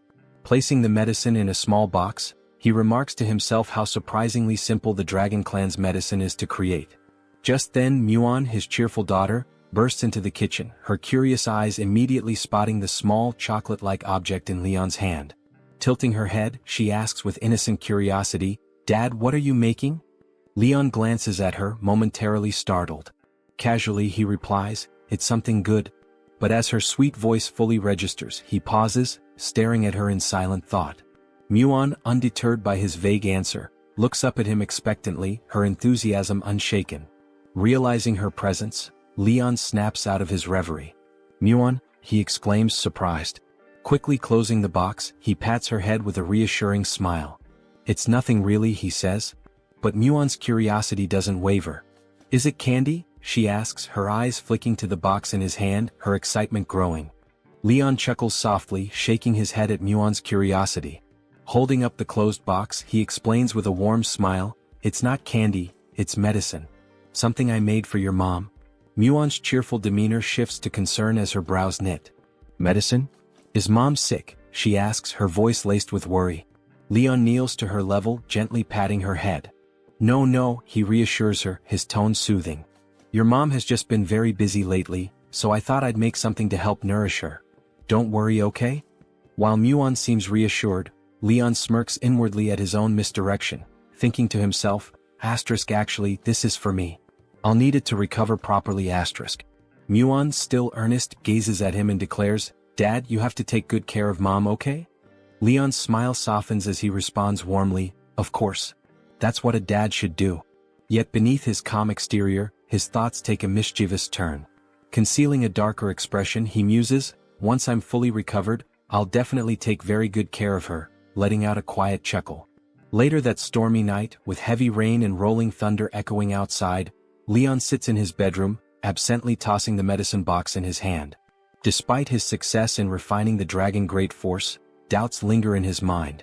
He wonders if the Dragon Clan's nutritional supplements might have unforeseen effects on humans. Catching the box mid-air, he frowns and mutters to himself that it's best to set it aside for now. Suddenly, Ross Weiss appears, her expression one of surprise mixed with incredulity. She seems skeptical that Leon could produce medicine in such a basic environment. With her usual air of superiority, she extends her hand, demanding in a commanding tone, "What did you refine? Let me see it." Leon hesitates, gripping the box tightly. Meeting her gaze, he sighs, finally handing it over. "Even if I refused, you'd just resort to violence and take it anyway," he mutters, exasperation evident in his voice. Ross Weiss takes the box and examines its contents closely. A faint smile graces her lips as she observes the dragon great force. "Impressive," she remarks. "You've managed to refine a perfect dragon great force under these conditions. Truly remarkable, Leon." "What's that saying? The man of letters and the man of arms?" Leon blinks in surprise, marveling internally at her reaction. She didn't mock me this time? With a sharp click, Ross Weiss closes the box and hands it back to him. "You can keep this," she states firmly, "but you can't take it." Confused, Leon catches the box, his brows furrowing. "Why not?" he asks, his tone puzzled. Ross Weiss locks eyes with Leon, her expression firm and unwavering. She explains that the medicine designed for the dragon race is far too potent for a human body to endure. Leon's frown deepens, his dark expression mirroring his rising skepticism. Is it really that powerful? He questions, his tone laced with doubt. But her serious demeanor doesn't falter. Yes, it is, she responds. As a human, you cannot withstand its effects. Her voice softens slightly, almost as if trying to dissuade him. Yet Leon's pride surges. With a defiant smirk, he pulls the dragon great force from the box. I've defeated countless dragon kings without the power of a dragon, he boasts arrogantly. Why would I fear a single pill? Alarm flashes in Ross Weiss's eyes as Leon swallows the pill without hesitation. Leon, she shouts, her voice filled with concern, but he only grins defiantly. Courage is the hymn of mankind, he declares boldly. The pill's effects strike instantly. A torrent of power floods Leon's body, overwhelming him. His heightened senses teeter on the brink of chaos as agony overtakes him. Collapsing to his knees, he clutches his chest, his face contorted in pain. You reckless fool! Ross Weiss yells, her anger mixing with worry. Do you know how rarely I use healing magic? Without hesitation, she rushes to his side, attempting to cast a spell to stabilize him. Let me try to break down the pill's effects, she urges urgently. But Leon, fueled by sheer determination, shakes his head. His darkened gaze meets hers as he grabs her hand, halting her mid-spell. Leon, don't move, she pleads, her voice rising in alarm, but her words are drowned out. A violent storm erupts from Leon's body, thunder booming and lightning crackling wildly. The raw energy engulfs him entirely, illuminating the room in bursts of searing light. Despite the agony ripping through him, Leon's voice cuts through the chaos, steady and resolute. Ross Weiss, he growls, his eyes burning with unyielding determination. Look carefully. His gaze locks with hers, his resolve unshaken. This is the courage and determination of mankind. Ross Weiss protests, but it's too late. Leon endures the excruciating effects of the dragon great force alone. Lightning dances around his body, the storm intensifying as thunder roars. His screams echo through the small space, a testament to the unbearable pain. Pushed away earlier, Ross Weiss can do nothing but watch, horror and awe warring in her mind. As she stares, realization dawns. Leon isn't just enduring, he's using his lightning magic on himself. Her disbelief grows as she tries to comprehend his reckless yet brilliant strategy. Minutes stretch into what feels like an eternity. Finally, Leon stops channeling his lightning magic. The raging storm begins to subside, leaving the room eerily quiet. His body still crackles faintly with residual energy, his figure illuminated by the dying sparks. Ross Weiss stands frozen, her eyes wide as she watches him.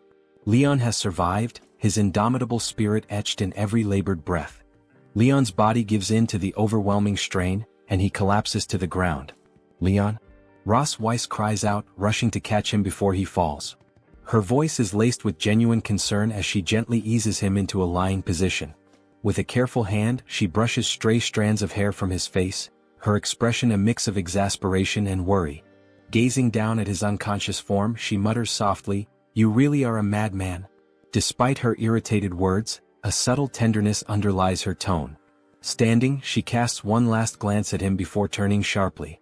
"Wait here," she says firmly, "I'll get the court physician." But before she can take another step, a faint, hoarse voice stops her in her tracks. "Ross Weiss," Leon calls out weakly, his voice barely audible. She spins around, shock etched across her face. His eyes flutter open, flushed red and glassy, a dazed and unusual expression overtaking his features. Before she can ask how he's feeling, Leon's hand reaches out toward her. Startled, Ross Weiss instinctively freezes. Suddenly, his hand grabs her tail. "What?" she gasps, her eyes wide with disbelief. She's caught completely off guard as Leon, smiling with an almost goofy, childlike grin, holds her tail tightly. "How on earth are you even awake?" she demands, her voice a mixture of confusion and embarrassment. Leon, ignoring her protests, clumsily sits up, his movements unsteady but determined. A deep blush spreads across his face as he presses his cheek against her tail, a soft giggle escaping his lips. "My wife," he murmurs affectionately, his voice hazy with delirium. "Where are you going?" Ross Weiss' face flushes crimson. "Who do you think you're calling your wife?" she stammers, struggling to maintain her composure. She tugs at her tail in an attempt to free herself. "Let go of my tail, you idiot," she demands, her voice trembling with frustration. But Leon tightens his grip, refusing to let go. His smile widens as he rubs his cheek against her tail again, sighing contentedly. I don't want to, he says softly. I won't let go. I won't let my wife go. Despite her growing irritation, Ross Weiss realizes she can't overpower him in his current state. Leon clings to her tail with childlike delight, humming a whimsical wife tune as he continues to nuzzle her tail. Exasperation floods Ross Weiss' face as she lets out a long sigh, finally ceasing her futile attempts to break free. Her patience thins and she silently admits defeat. Turning her gaze away, she begins analyzing the situation to regain her composure. The dragon great force enhances physical strength and endurance, she thinks, trying to rationalize his bizarre behavior. Meanwhile, Leon continues his antics, utterly oblivious to the chaos he's causing, his grin as wide as ever. The effects of the medicine puzzle Ross Weiss. It shouldn't cause unconsciousness or such bizarre behavior, she thinks, her mind drifting to Leon's earlier use of lightning magic. Could his manipulation of the lightning element have interfered with or amplified the medicine's effects? These thoughts race through her mind until her gaze returns to Leon, who is still humming cheerfully with his face pressed against her tail. Her cheeks flush as she takes in the absurd sight. Idiot, she mutters under her breath, tinged with embarrassment. Despite his strange antics, Ross Weiss reassures herself that he's not in any immediate danger. Leon, oblivious to her flustered state, continues his marrying wife tune. She exhales deeply, realizing there's no reasoning with him in this state. Resigning herself, she looks down at him and says, All right, I'm here. What's wrong? Just tell me already. Leon pauses, his humming stopping abruptly, and looks up at her with a flushed face and childlike excitement in his eyes. Boldly he calls her wife again, his expression mischievous. Then without hesitation he declares with a grin, I want a second child. Ross Weiss freezes, her face flushing a deep red. His sudden declaration leaves her speechless for a moment, a chill running down her spine as she struggles to maintain her composure. Her glare intensifies as her blush deepens. You haven't even properly taken care of the 2 children from my first pregnancy, she snaps, crossing her arms. And now you're already asking for another one? Forget it. But Leon remains undeterred, his grip on her tail firm as he rolls on the bed with exaggerated whines. I want a second child, he insists, his tone almost pleading. Come on, Ross Weiss, is it really such a bad idea? Frustration bubbling, Ross Weiss pinches the bridge of her nose. What did I do to deserve this? She wonders silently, weighing her options. Realizing reasoning with him might make things worse, she exhales and mutters, Fine. Not just a second child. We'll have a third and a fourth too if it'll shut you up. Leon's eyes light up like a child promised his favorite treat. With a triumphant grin he exclaims, Really? Then you have to come back to my hometown with me. Yeah, Ross Weiss replies, waving him off with a tired look. We'll go back once everything is settled here. Finally releasing her tail, Leon leaps to his feet, cheering loudly. That's amazing. You're the best, Ross Weiss. Watching him, Ross Weiss shakes her head, caught between exasperation and amusement. He's even more irritating than usual today, she thinks, though a faint smile creeps onto her face. Suddenly Leon leans in close, his grin widening. My wife is the best, he declares boldly. Before Ross Weiss can react, he moves forward, clearly intending to plant a kiss on her cheek. Caught off guard, Ross Weiss's eyes widen in shock. Reacting instinctively, she presses her hand firmly against Leon's face, pushing him away with decisive force. No taking advantage of the situation, she thinks, trying to maintain control despite the absurdity of it all. Internally, Ross Weiss struggles to make sense of Leon's bizarre behavior, her thoughts racing as she anxiously wonders how long the effects of the dragon force will persist. But as Leon stubbornly continues his antics, her patience snaps. With a swift punch to his face she calls him an idiot, the blow landing squarely. Leon lets out a small yelp, stumbling from the impact. Ross Weiss crosses her arms, glaring at him with frustration that barely masks her internal guilt for losing control. Leon, clutching his chest with exaggerated dramatics, groans in mock agony, only for Ross Weiss's irritation to shift quickly to panic.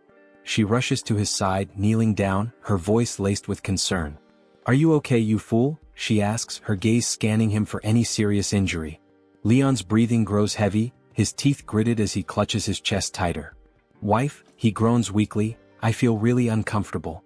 Suddenly, a bright light emanates from the dragon mark on Ross Weiss's chest, catching her completely off guard.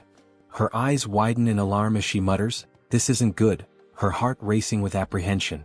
Without hesitation she unbuttons Leon's shirt to inspect him. The moment the fabric parts, the dragon mark on his chest begins to glow with an intense, otherworldly light. Ross Weiss's brow furrows in confusion and rising dread. Why is the dragon pattern activating now of all times? She wonders, her mind scrambling for an explanation. Before she can piece it together, Leon's hands suddenly grip her shoulders with surprising strength, startling her. In one swift motion he pushes her onto the bed, pinning her down. "Leon?" Ross Weiss shouts, a mix of anger and alarm in her voice. "You bastard! What are you doing?" Leon's breath is ragged, his flushed face drenched in sweat as though burning with fever. His desperate gaze locks onto hers. "Wife," he whispers hoarsely, I feel so hot all over. My chest, it itches."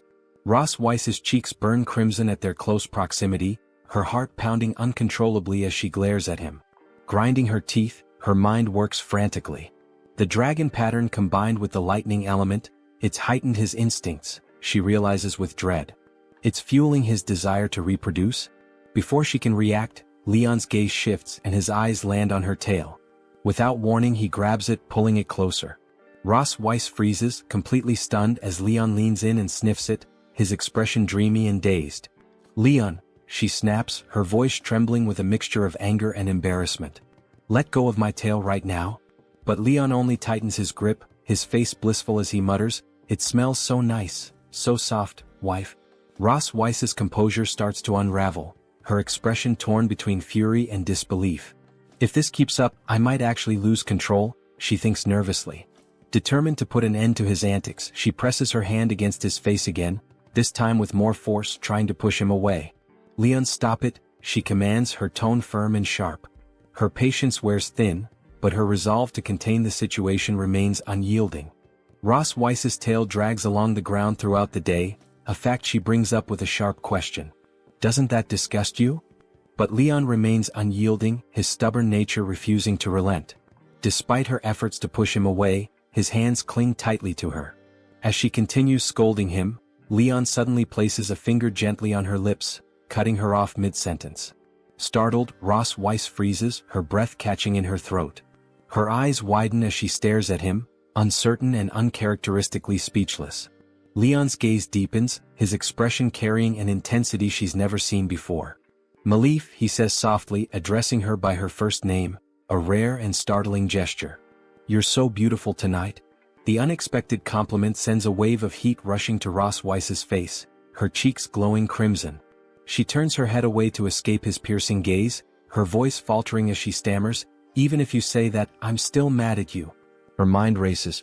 What's going on? She wonders, her heart pounding wildly. This man, his demeanor is completely different. There's something wild and intense about him tonight, something I can't seem to reject. Despite her internal protests, Ross Weiss feels her resolve beginning to falter. She sneaks a quick glance at him and finds his fiery gaze still locked onto her. A faint, unbidden sense of anticipation flickers within her.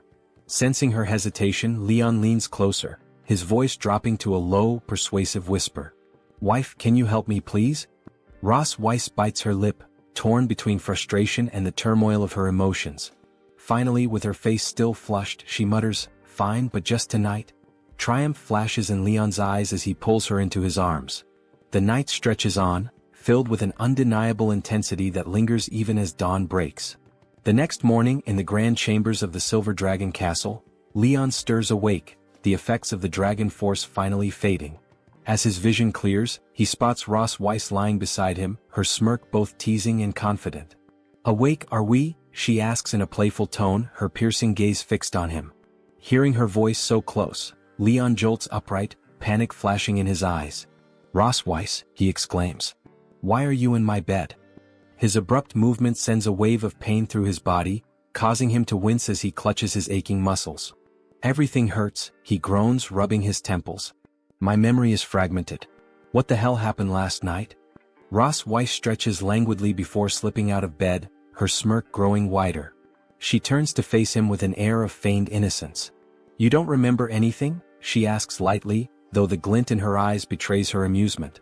Pointing to the faint bruises and marks on her arms and neck, she tilts her head slightly. "Dragon Slayer," she says, her tone dripping with irony, "surely you didn't forget, right?"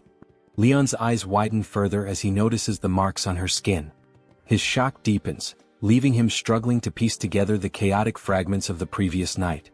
Leon's mind spirals as he spots the numerous marks on his body, his thoughts racing. A cold sweat beads on his forehead. Nikki's? So many, the realization hits him like a thunderbolt. Did I really do that?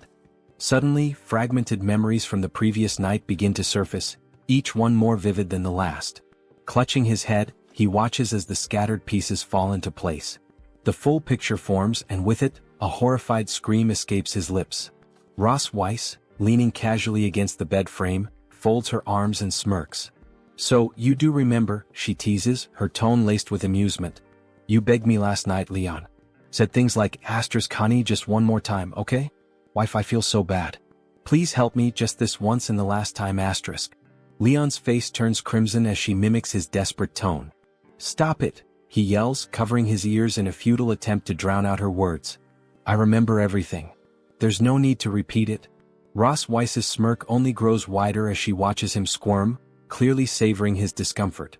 Meanwhile, Leon hurriedly pulls on his shirt, sneaking a side glance at her. His internal monologue is filled with regret. All I wanted was to refine the dragon force for my health, maybe teach her a small lesson. How did it turn into this? As Ross Weiss finishes dressing, Leon lets out a heavy sigh, his gaze briefly meeting hers. Maybe I went a little too far last night? He mutters under his breath. Hesitantly he asks, did I hurt you? Ross Weiss shakes her head, her demeanor calm. It's fine, she replies, dismissing his concern effortlessly. Leon, folding his arms and trying to regain his composure, adopts a smug expression. Well, now you should know whether I'm in good health or not.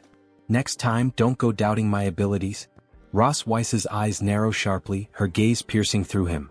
Her sudden seriousness makes Leon shift uncomfortably. What's with that look? He stammers, taking a cautious step back.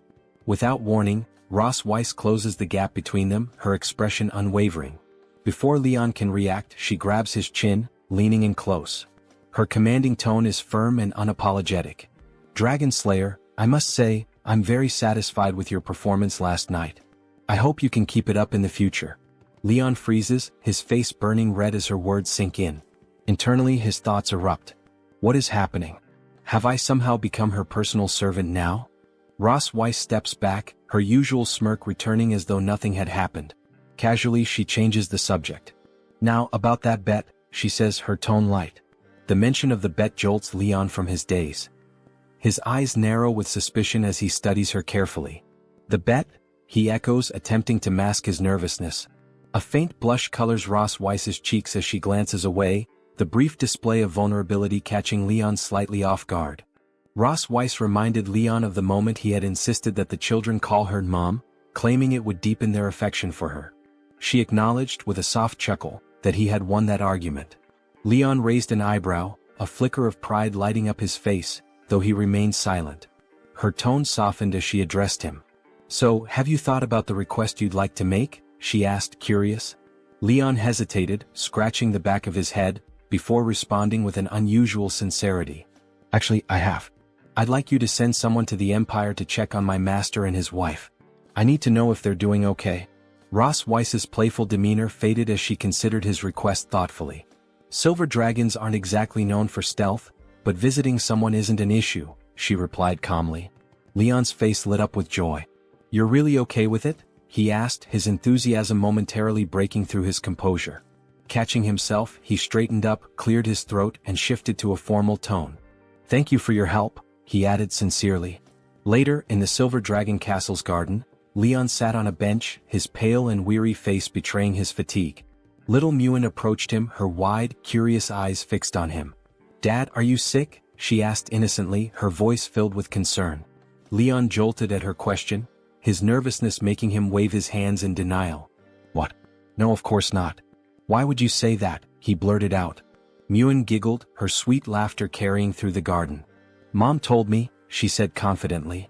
She said you took medicine yesterday. And she said men can never admit when they're sick. Hearing her words, Leon's face darkened. Gritting his teeth, he fumed internally.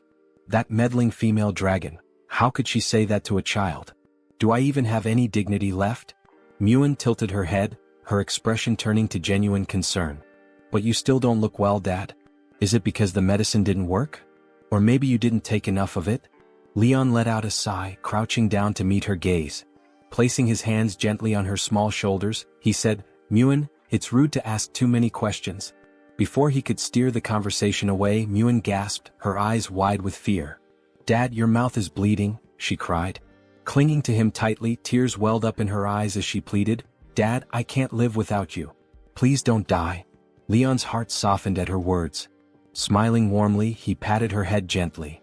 Daddy's really fine, Muin. I promise I'm doing just fine. He reassured her with a soothing tone, easing her fears.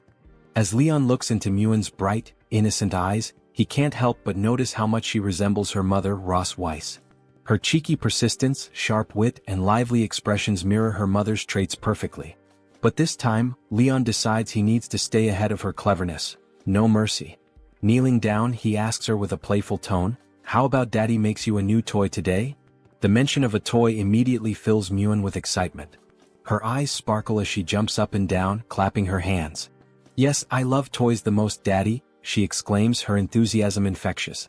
Leon smiles at her joy and promises, All right then, I'll make you something special. After some thought, he decides to craft a Rubik's Cube, a toy from his own childhood. Determined, he sits down and begins working, using his alchemical skills and mechanical knowledge to carefully design the cube. Each face is painted with vibrant, cheerful colors, and once the paint dries, he proudly holds up his creation.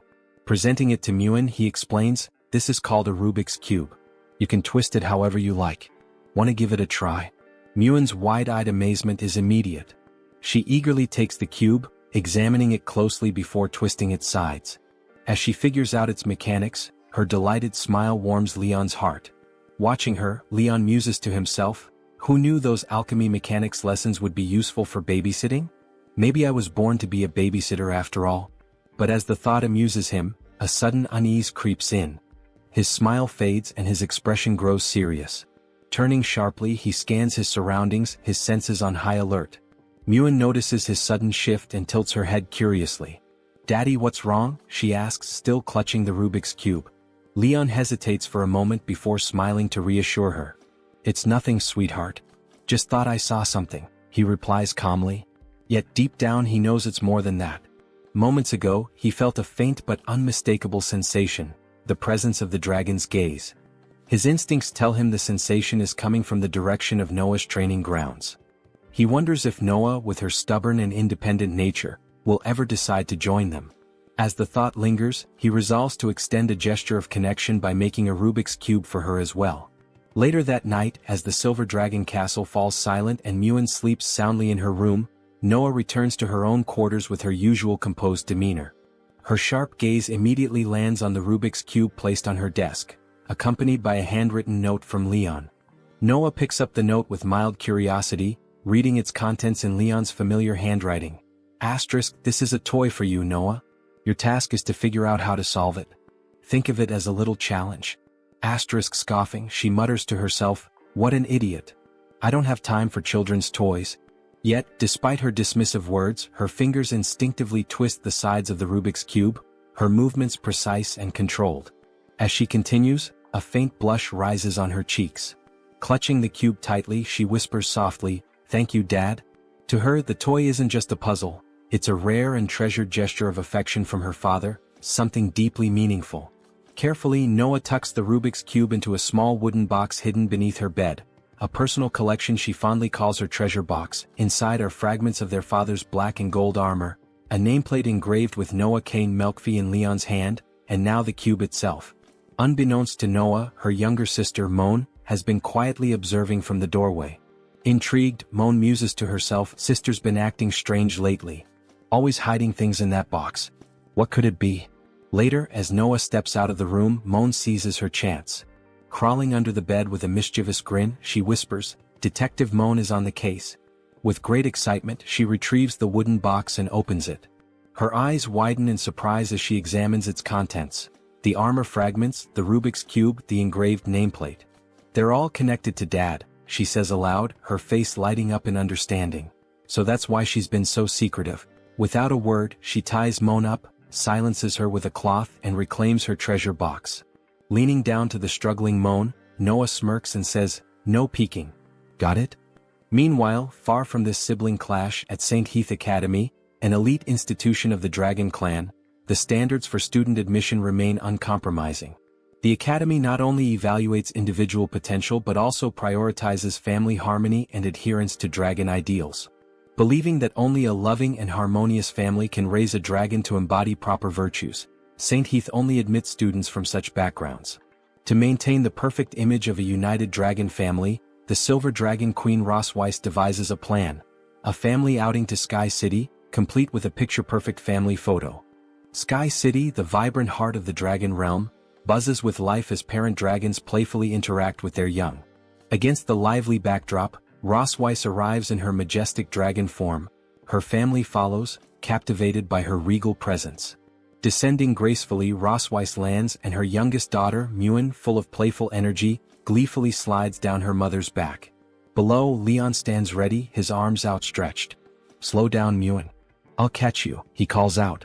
With perfect timing, he catches her mid-slide, holding her securely. "Gotcha," he says warmly, lifting her effortlessly into the air. Nearby, Noah watches the scene in silence, her arms crossed and her expression calm, observing the familial exchange with her characteristic composure. Rosweiss, now back on the ground, transforms smoothly into her human form, her movements poised and dignified. Curious as ever, Muin looks up at her father. "Daddy, why didn't you turn into a dragon just now? I really want to see you as a dragon." The unexpected question catches Leon off guard. His confident smile falters as he laughs nervously, scratching the back of his head. Panic rises within him. "Dear daughter, Daddy's great at slaying dragons but turning into one? You'd better forget about it," he thinks to himself. Before he can offer a response, Noah's sharp gaze fixes on him. Her voice cold and cutting, she asks, "So, is it that you can't transform? Or you won't?" Her words hit their mark, leaving Leon visibly uneasy. He looks between Noah and Rosweiss, searching for support but finds none. Sensing the tension, Rosweiss intervenes with a reassuring smile. "Your father's body hasn't fully recovered yet, so he can't transform into a dragon for the time being," she explains calmly. She then promises the children that once Leon is better, he'll show them his transformation. Muin's expression turns serious as she looks up at Leon with concern. "Daddy, you have to get better soon," she says earnestly. Leon pats her head, smiling warmly. "I'll do my best, Muin," he replies, though inwardly, his thoughts are far less optimistic. Rosweiss redirects the moment. "All right everyone, let's head into town. We have things to do today." Bursting with excitement, Muin dashes ahead, her eyes wide with wonder. "Noah, look. There are so many dragons here," she exclaims joyfully. Noah, maintaining her steady composure, follows behind at a measured pace. "Slow down, Muin. Don't run off too fast," she cautions.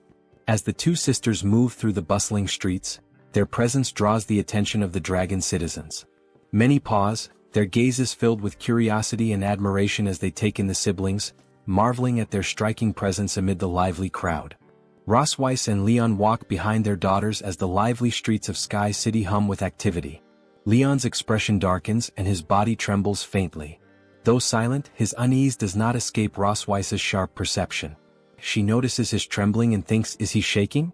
She quickly pieces it together. It must be his first time seeing so many dragons since awakening from his coma. Leaning in with a teasing smirk, she whispers, "Are you scared, Leon?" At first, Leon remains silent, his face still clouded, but suddenly his demeanor shifts. His eyes flash with arrogance and he retorts, "Who's scared? You must be joking."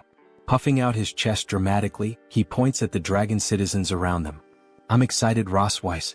Can't you tell?" he declares with exaggerated confidence. "Do you know what I see? First-class merits, second-class merits, third-class merits, merits everywhere. The streets are practically paved with gold.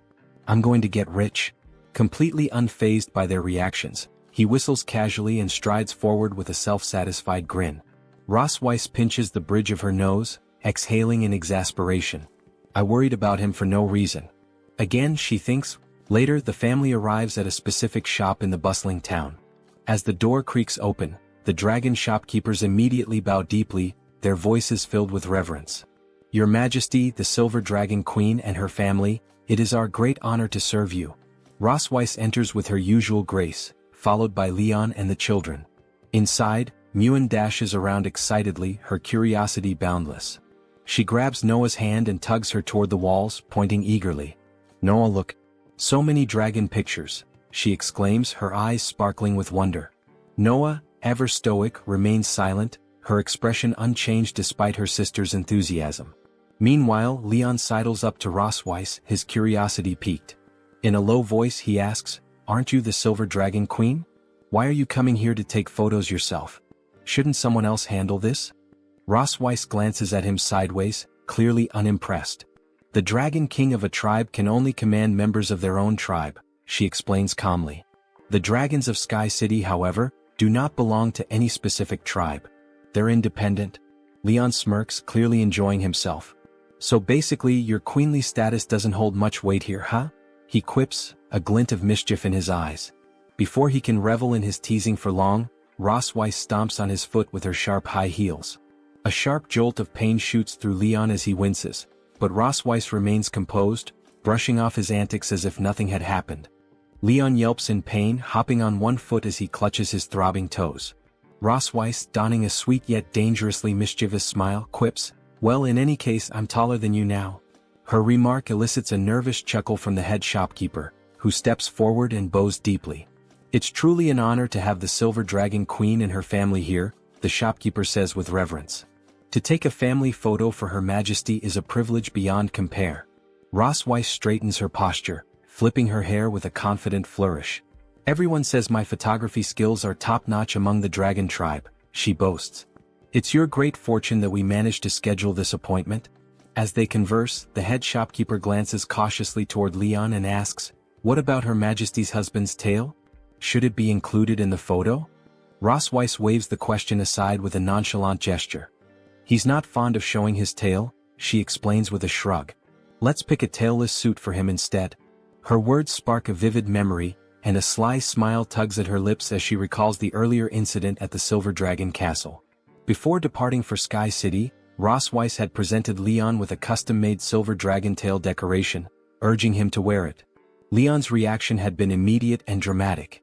"Absolutely not," he had exclaimed, retreating several steps as if the tail ornament were cursed. "I'll never wear that thing. Even if I die, it's about my dignity." Back in the shop, Rosweiss shakes her head at the memory, clearly amused by Leon's stubbornness. The head shopkeeper, oblivious to the backstory, nods respectfully and gestures for Rosweiss to move to another area to try on her outfits. Meanwhile, across the shop, Muen skips around with infectious energy, her excitement lighting up the room. "I want to wear a pretty dress," she chirps, her voice filled with cheer. After some time, Muen and Noah emerge from the changing room in their new dresses, both looking radiant and ready for the family photo. Their elegance draws admiring glances from the shopkeepers and other customers. Shortly after, Leon steps out, dressed in a crisp white suit. His polished appearance is a stark departure from his usual casual style, leaving an impression on everyone present. Muen's eyes widen in delight as she takes in her father's new look. "Dad, you look so handsome," she exclaims, her voice brimming with admiration and surprise. The head shopkeeper nods approvingly, her smile warm and genuine. "The suit fits the prince perfectly," she remarks. "I imagine he must have been quite popular in his youth." Leon arches an eyebrow, clearly enjoying the compliment. A smirk spreads across his face as he responds, "You really think so?" His tone carries a playful confidence, momentarily basking in the praise. The last time Leon had worn something this formal was at his school graduation. His thoughts drifted as he adjusted his suit until his gaze fell on Noah. "What do you think, Noah?" he asked suddenly, catching her off guard. Noah blinked, momentarily surprised, then glanced away, a faint blush coloring her cheeks. "You look quite handsome," she muttered softly. Leon's grin widened at her response, and he affectionately patted both Muen and Noah on their heads. "And your dresses are adorable too," he added warmly, drawing smiles from both girls. Just then, Rosweiss stepped out of the dressing room, her appearance stealing the attention of everyone in the room. Draped in an elegant gown that perfectly accentuated her poise, she was breathtaking. A stunned silence followed, with Leon's jaw slightly dropping as he stared in awe. Rosweiss was undeniably stunning. Noticing Leon's dumbfounded expression, Rosweiss smirked, tilting her head playfully. "What's wrong, Leon?" she asked, her voice teasing. Snapping out of his trance, Leon quickly looked away, scratching the back of his head in awkward embarrassment. "Nothing, it's just, that dress suits you," he mumbled, his voice barely audible. Rosweiss's cheeks flushed faintly at the unexpected compliment, but she quickly masked it with a casual tone. "Well," she replied, "I think it would look even better if you had a tail." Leon's expression darkened instantly, and inwardly he screamed, "I will never wear a tail, not in this lifetime." Before the tension could linger, the head shopkeeper intervened with a cheerful tone. "All right everyone, let's get ready for the family photo," she announced, positioning the camera. Muen, filled with excitement, waved her little hands eagerly. "Mom, Dad, come here," she called, tugging Noah into position. Rosweiss and Leon hesitated as they took their places, each stubbornly avoiding the other's gaze. "Your Majesty, Prince Leon, step a little closer please," the shopkeeper encouraged. "Let's capture the love and harmony of this beautiful family." "One smile," the shopkeeper announced, starting the countdown. Muen beamed brightly, her cheerful energy lighting up the scene. Noah maintained her usual stoic demeanor, while Leon and Rosweiss looked as though they were barely tolerating the moment. For the final shot, the shopkeeper suggested something unique, Rosweiss and Leon forming a heart-shaped symbol together. Rosweiss skillfully coiled her tail into the shape of half a heart, while Leon begrudgingly completed the other half with his hand. The resulting photo was a mix of charm and awkwardness, highlighted by Rosweiss's playful smirk and Leon's reluctant expression. Despite his initial resistance, even Leon had to admit the photos turned out well, though he silently resolved never to mention the heart symbol again. In another shot, Rosweiss and Leon faced each other, their gazes locked in a fiery stare. Though their flushed faces hinted at embarrassment, the intensity of their rivalry was undeniable. Observing the dynamic, the head shopkeeper chuckled and remarked, "You two really look like a couple. This photo is definitely one for the books, a special edition if you will." Speaking of memorable moments, Leon's graduation ceremony came to mind. On that day, a throng of female juniors had surrounded him, each vying for his attention. One timidly asked, "Senior Leon, can we take a photo together?" Another inquired, "Will you have dinner with us later?" A third, presenting a carefully wrapped gift, pleaded, "Please accept this, Senior Leon." Caught off guard by their overwhelming attention, Leon had looked visibly flustered, his expression torn between hesitation and mild panic. Struggling to navigate the situation, he finally composed himself, donned a stern expression, and declared, "I'm sorry but I can't. I have to head back and nail hooves for my master's donkey. Maybe next time." His abrupt excuse left the girls stunned. Their hopeful smiles quickly faded as disappointment washed over them, and one by one they retreated, hearts visibly broken. Leon sighed in relief, waving them off with a cheerful goodbye, though the air still carried the weight of their crushed spirits. From a distance, Leon's master had observed the scene, shaking his head with a long, exasperated sigh. "Did this guy get kicked in the head by a donkey? What is wrong with him?" he muttered to himself.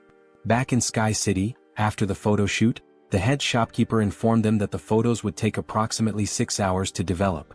She suggested Her Majesty take a leisurely stroll through the city in the meantime. As they exited the shop, Muen cheerfully waved goodbye to the shopkeeper. Noah and Leon exchanged a glance, a silent yet telling moment, as if they both suspected something unusual. Suddenly, Muen grabbed Noah's hand and darted into the bustling streets, her excitement bubbling over as she urged him to look over there. Leon and Rosweiss followed at a more measured pace, their children's boundless energy far surpassing their own. As they walked, Leon glanced at Rosweiss, a faint smile tugging at his lips.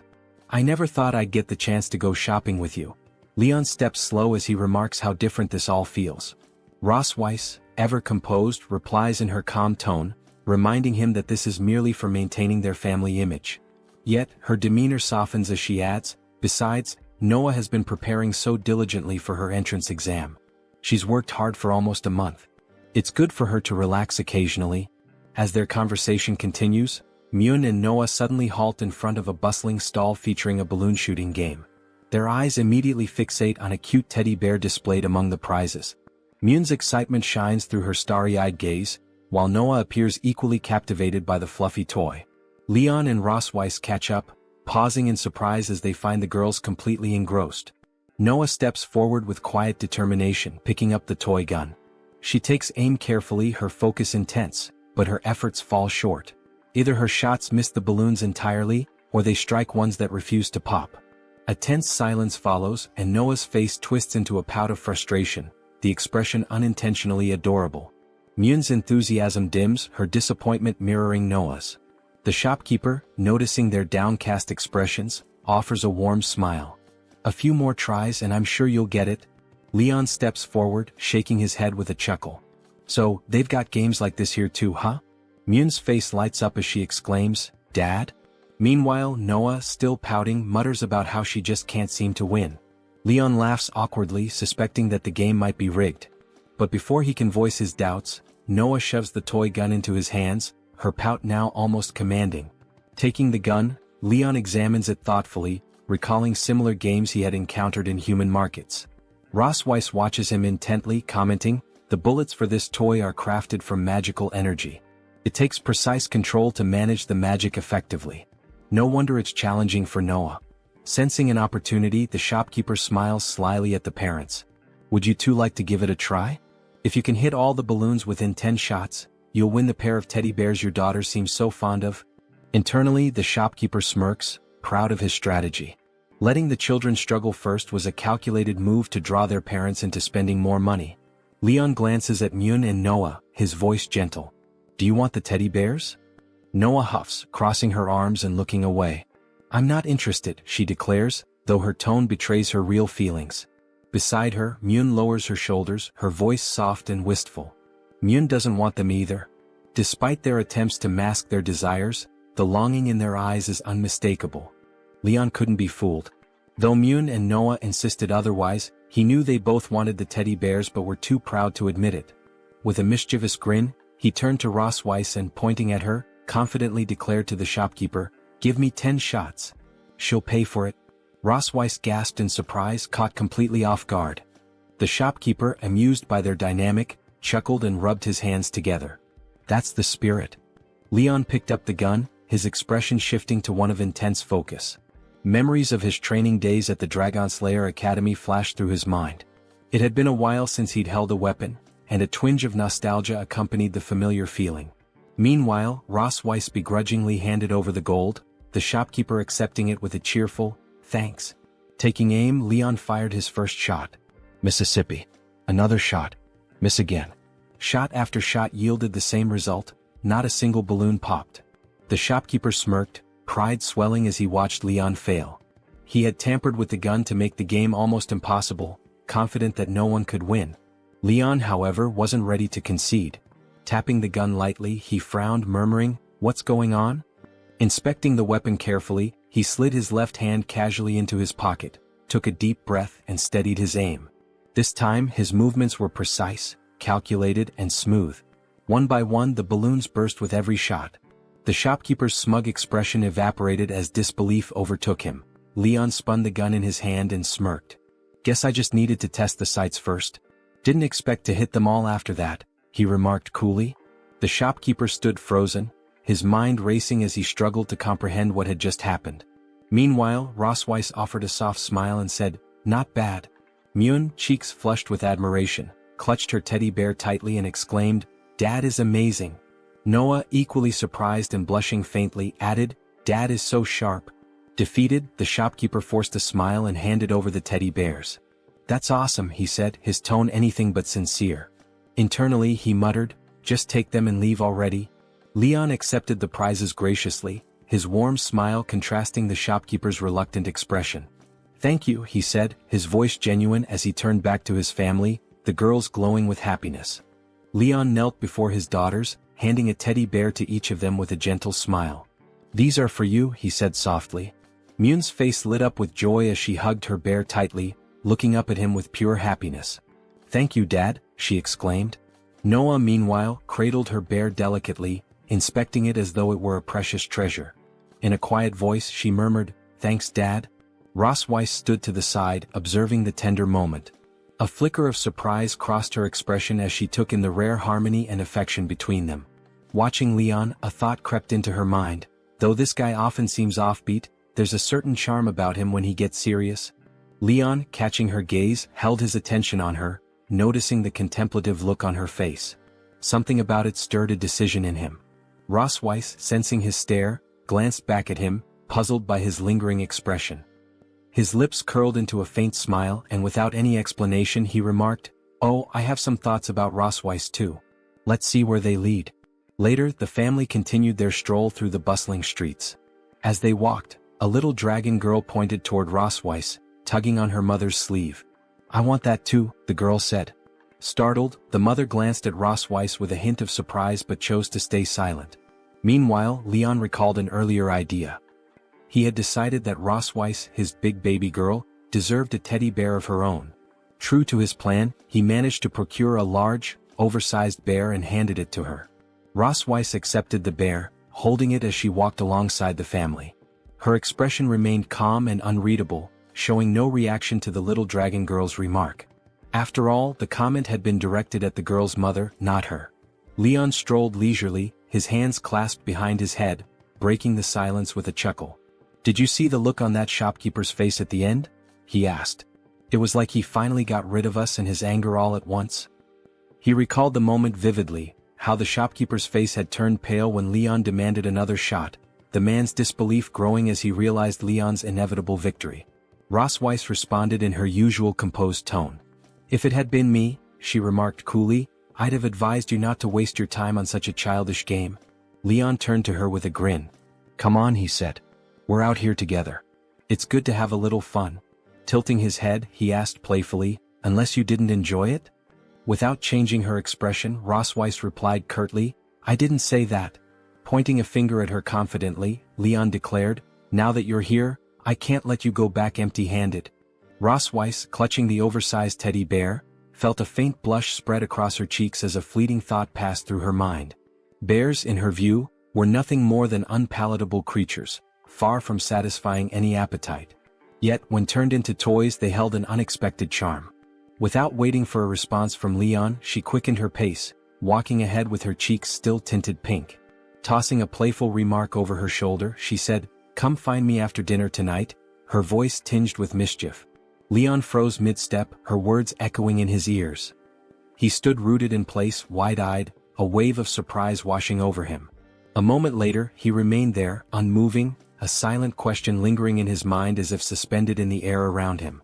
That evening, within the grand halls of the Silver Dragon Castle, Leon found himself replaying Rosweiss's cryptic invitation in his mind.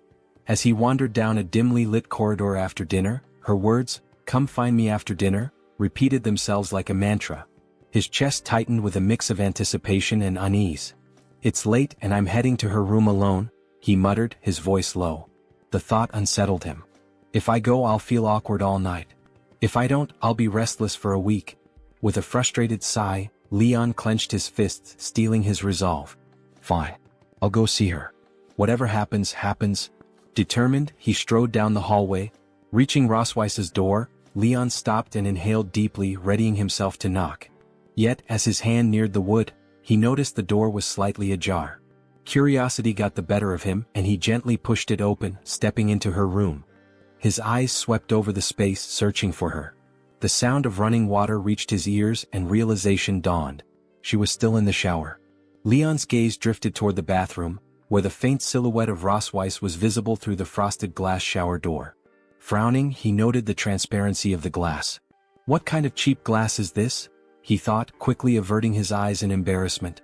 His mind raced, struggling to process the situation. As seconds turned to minutes, his internal turmoil grew.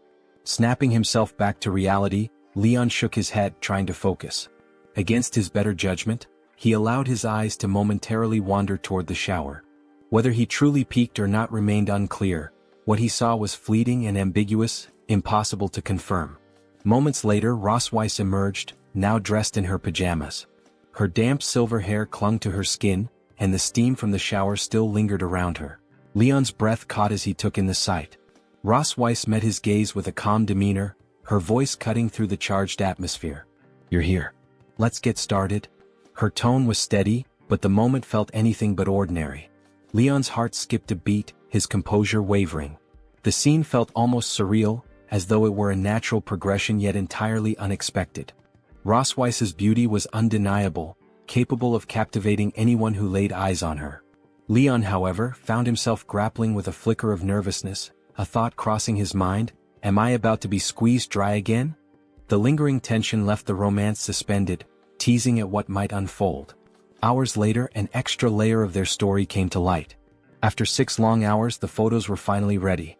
Myun and Noah eagerly sifted through the pictures of their parents, Leon and Rosweiss. Myun's eyes sparkled with excitement as she exclaimed, "Mom and Dad look like such a perfect match." Noah, in contrast, remained quiet, her gaze fixed on the photos with an unreadable expression. As Leon flipped through the pictures, something caught his attention. "Hey, there's a card attached to this one," he remarked, holding it up. Rosweiss, her curiosity piqued, stepped closer and demanded, "Show it to me."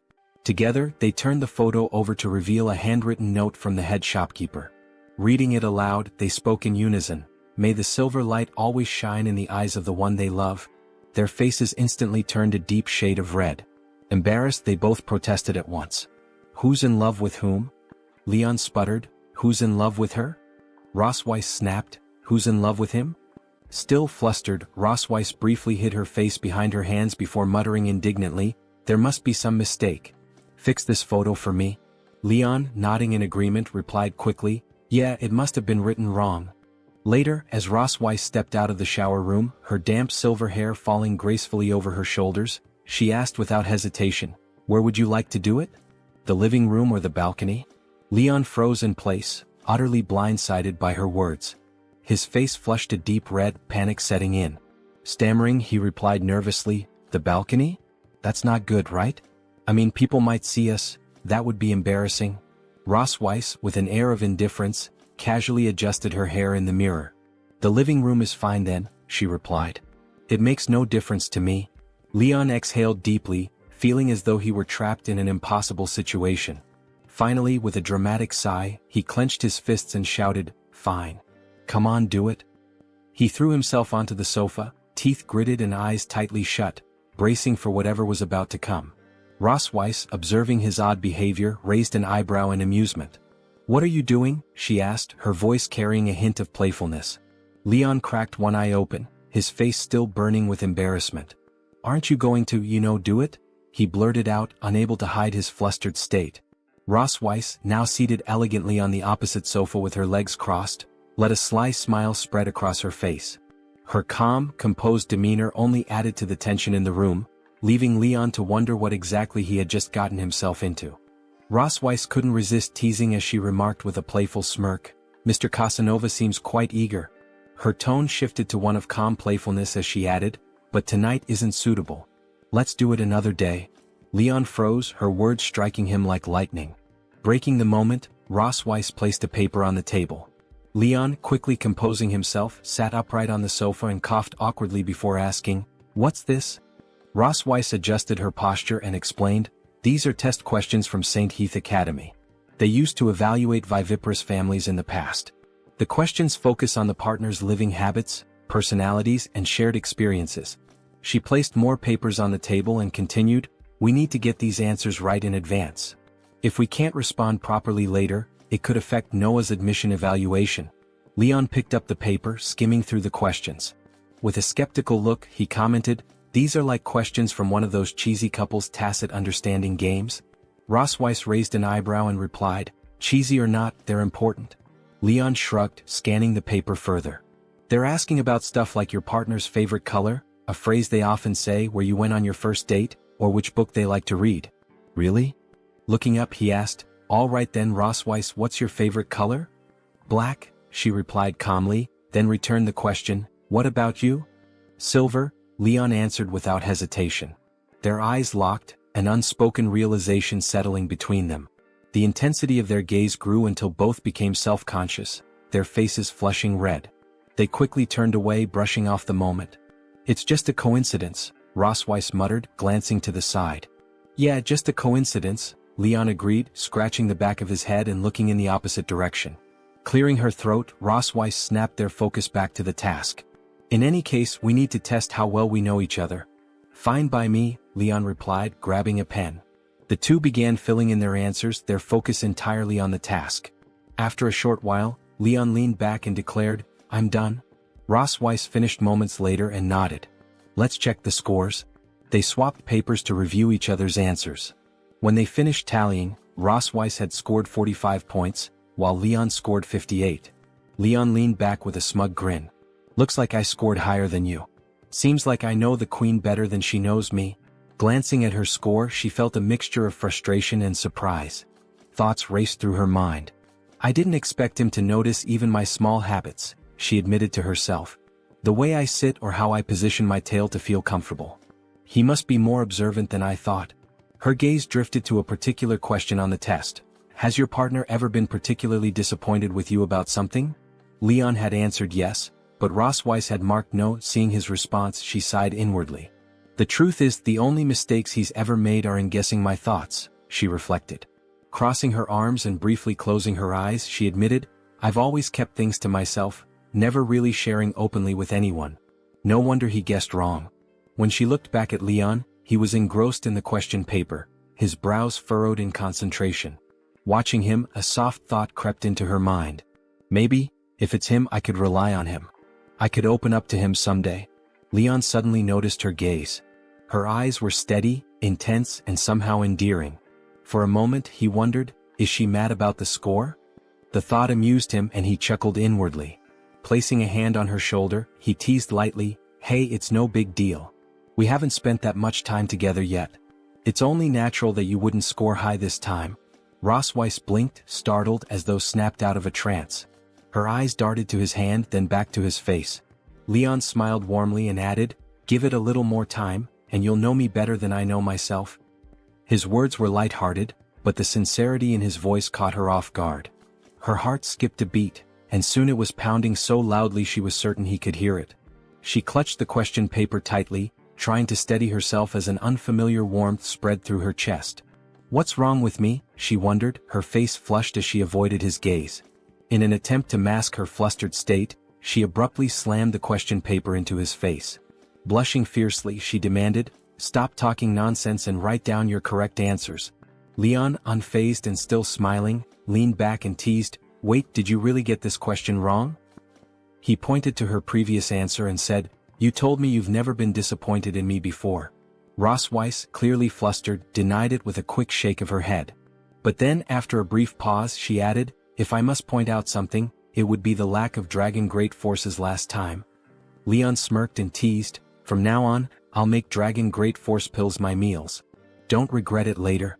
With a sly smile, Rosweiss replied, I'm looking forward to it. As the scene shifted to the night before the entrance exam, Leon was reviewing the question paper. He nodded in satisfaction, noting, after a week of hard work, our average score on the test questions is over 80. If we perform normally, there shouldn't be any issue with the family assessment. Rosweiss, utterly exhausted, collapsed onto the bed without a word. Seeing her unresponsive, Leon got up and said, if there's nothing else, I'll head back first. He turned to leave, but just as he reached the door, she grabbed his shirt sleeve, stopping him. Wait, she said softly, her tone catching him off guard. Leon turned back, a questioning look on his face as Rosweiss pointed toward the shower room. There's a bathtub in my bathroom.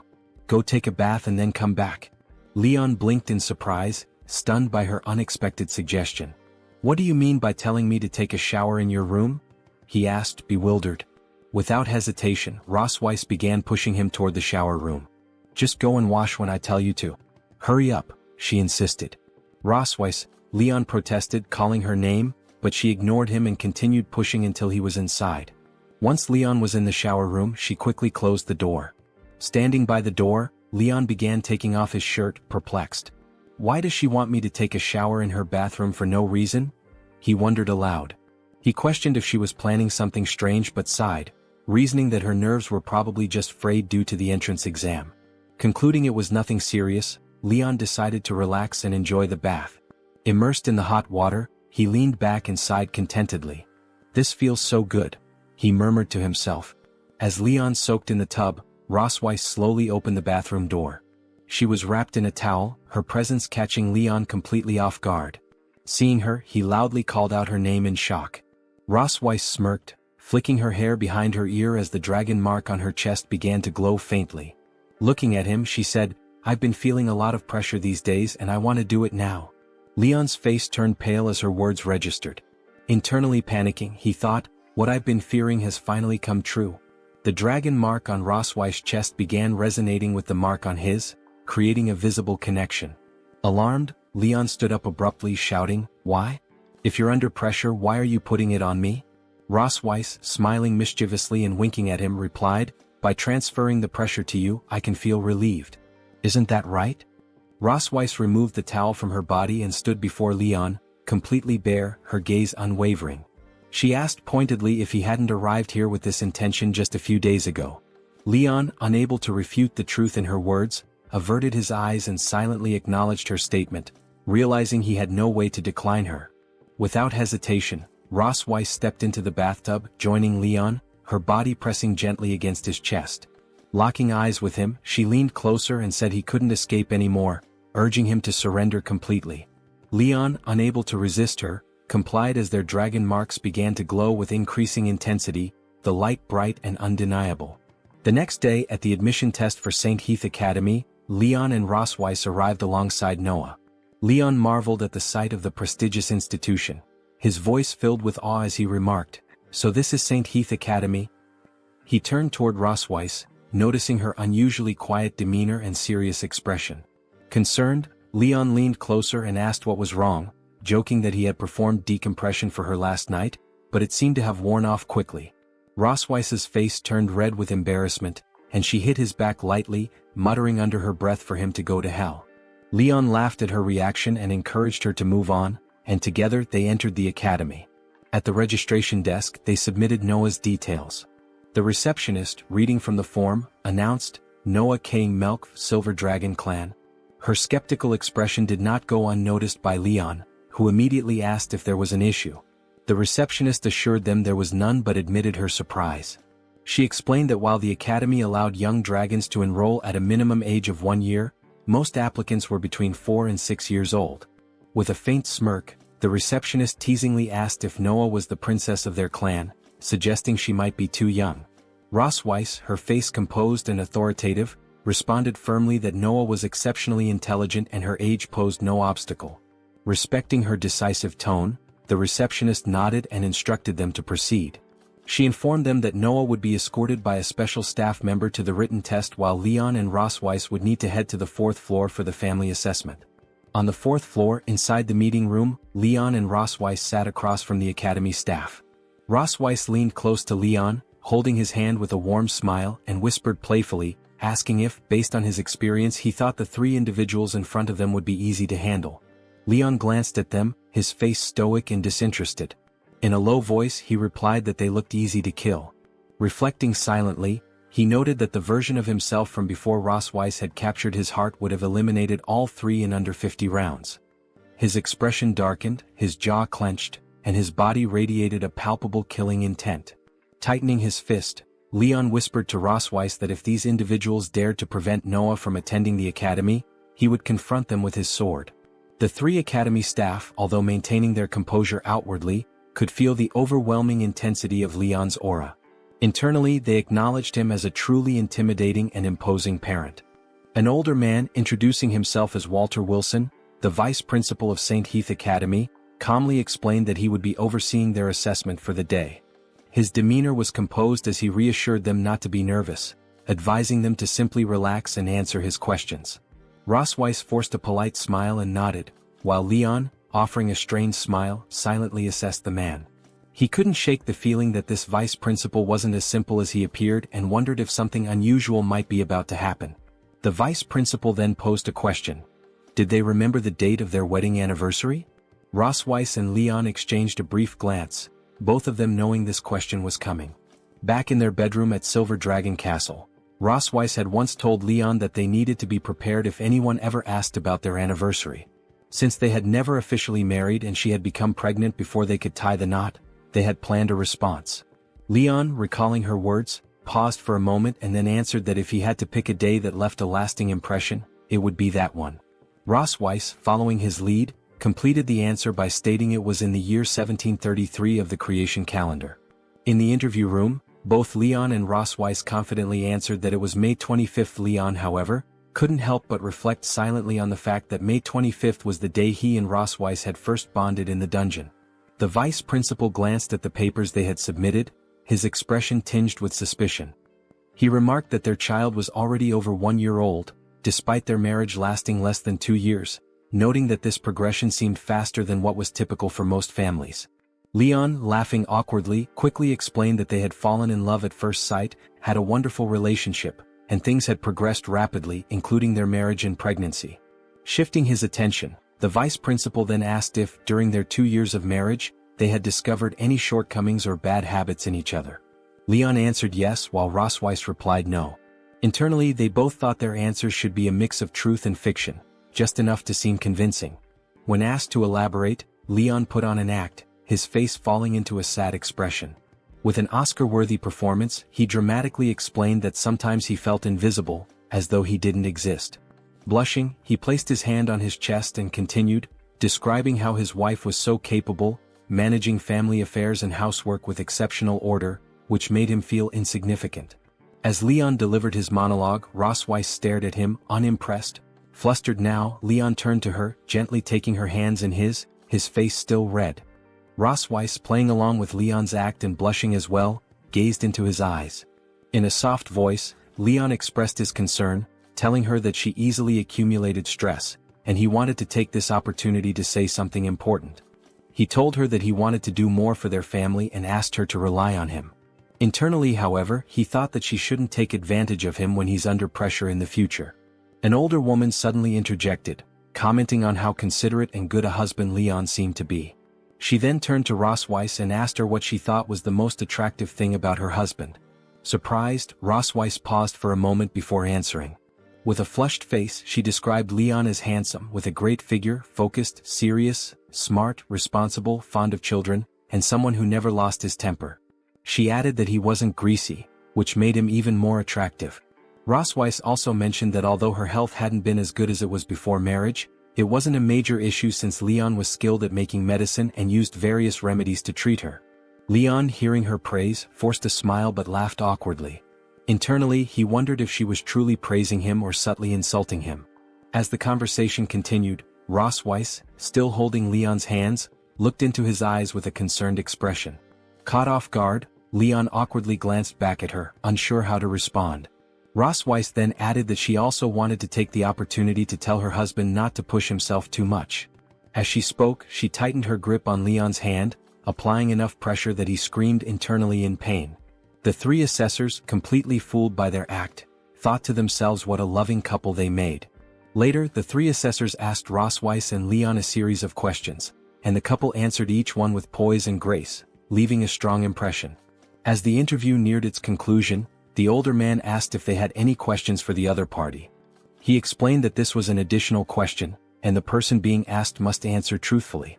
Rosweiss, shaking her head with a light smile, responded that she had no questions for Leon because she already knew everything about him. The old man then turned to Leon and asked if he had a question for Rosweiss. Leon, appearing deep in thought, paused for a moment. Rosweiss, watching him with a smirking smile, thought to herself that the more one spoke, the more mistakes they made, and it would be better to wrap up the assessment quickly. Leon suddenly asked Rosweiss if she liked the teddy bear he had given her. Rosweiss, hearing his words, was taken aback, her face flushing red. Internally, Rosweiss finds it surprising that Leon would ask such a question, one that seemed completely unrelated to identity, position, or grudges. She thought his thoughts always managed to catch her off guard. Flicking her hair behind her ear, still blushing slightly, she responded that she liked the teddy bear very much. Hearing her answer, Leon smiled with satisfaction, telling her that he understood and was fine with her response. The vice principal, shaking hands with Leon, announced that the interview was over. He informed them that the results of the assessment would be sent to Silver Dragon Castle via dragon letter in a few days and thanked them once again for their cooperation. With the interview and Noah's test completed, the group returned to Silver Dragon Castle. A few days later, a little red dragon arrived with news from the academy. Myun, seeing the dragon calling out to Noah, excitedly exclaimed that the dragon letter had arrived. Leon picked up the letter from the dragon and opened it, saying, "Let's have a look." The letter read, "Dear Noah Kane Melkve, congratulations on passing the academy's assessment. Please come to the academy in 3 days to register and attend the entrance ceremony." The four of them, reading the letter, expressed their surprise and joy at Noah's acceptance. Myun, hugging Noah and rubbing her cheek against hers, said, "You're amazing, sis, and your parents are amazing too." Noah, looking at the admission letter, smiled for the first time during the entire exchange. Rosweiss, glancing at Leon, thanked him. Leon, feeling proud, asked, "Why is she thanking me?" "It's mainly up to Noah herself. She's truly worthy of being my daughter." Rosweiss, winking as she left, said she would make a big meal to celebrate and suggested Leon come help so people wouldn't say he didn't exist in the family. Leon, smirking, agreed, saying, "I find you very petty, always holding a grudge." If you enjoyed this video, don't forget to give it a thumbs up, it really helps. And for more content like this, make sure to subscribe and hit the notification bell so you don't miss any updates. Let me know in the comments if you'd like to see another part. I'd love to hear your thoughts. See you next time. Bye-bye. The entrance ceremony at St. Heath Academy was underway, with the vice principal standing on stage to congratulate the students on passing the assessments and welcoming them to this prestigious event. His speech emphasized the significance of the occasion, highlighting the importance of the families who had qualified to enroll their children. He spoke at length about how many new students had demonstrated exceptional academic performance, attributing such excellence to the foundation of a harmonious family environment. Seizing the opportunity, he invited some of these families to share their experiences with the audience. Among those called to the stage was Noah Kane Melkvi, one of the top-ranked students in the freshman class, along with her family. Upon hearing this announcement, Myun quickly realized that her parents and sister were being summoned, a fact confirmed by a subtle nod from the Silver Dragon maid, Anna. As Leon, Rosweiss, and Noah stepped onto the stage, the audience greeted them with applause, and the staff welcomed them with approving gestures. Leon, wearing an awkward smile, couldn't help but reflect on how he had ended up in this situation. The answer lay in what had transpired an hour earlier. Just before the ceremony, the principal had informed them that Noah had achieved the highest score in the entrance exam, while their family had secured first place in the family assessment. With this recognition, the vice principal had requested them to represent the freshmen and deliver a speech at the event. Now, standing on stage with a forced smile, Leon had no choice but to face the situation. As Noah stepped forward to the microphone, the vice principal acknowledged her as the youngest candidate to attain the highest score and invited her to share her experiences. The audience turned their attention toward her, waiting expectantly. Displaying confidence and composure, she began by expressing admiration for her mother, describing her as a powerful dragon and a role model who had always inspired her. Recalling the moment she proposed the idea of attending school, she emphasized the unwavering support she had received in response. As she spoke, Rosweiss glanced at her with a soft smile, clearly proud of her words. Shifting her focus, Noah turned to her sister, Myun, sharing how she had always been a constant source of encouragement and love. Myun watched from the audience with bright, hopeful eyes, deeply moved by her sister's gratitude. As Noah paused briefly, a small sigh escaped her lips. On stage, Leon's mind drifted, wondering if she would acknowledge him. When she spoke again, her voice softened as she addressed the person she wished to thank the most, her father. She recounted how he had reviewed material with her every day, staying up late into the night to prepare resources for her studies. It was his dedication and unwavering support that had allowed her to stand there that day. Hearing her words, Leon was overwhelmed with emotion. Tears welled up in his eyes as he softly called her name. Touched beyond words, Noah concluded her speech with a polite expression of gratitude to the audience before stepping back from the microphone.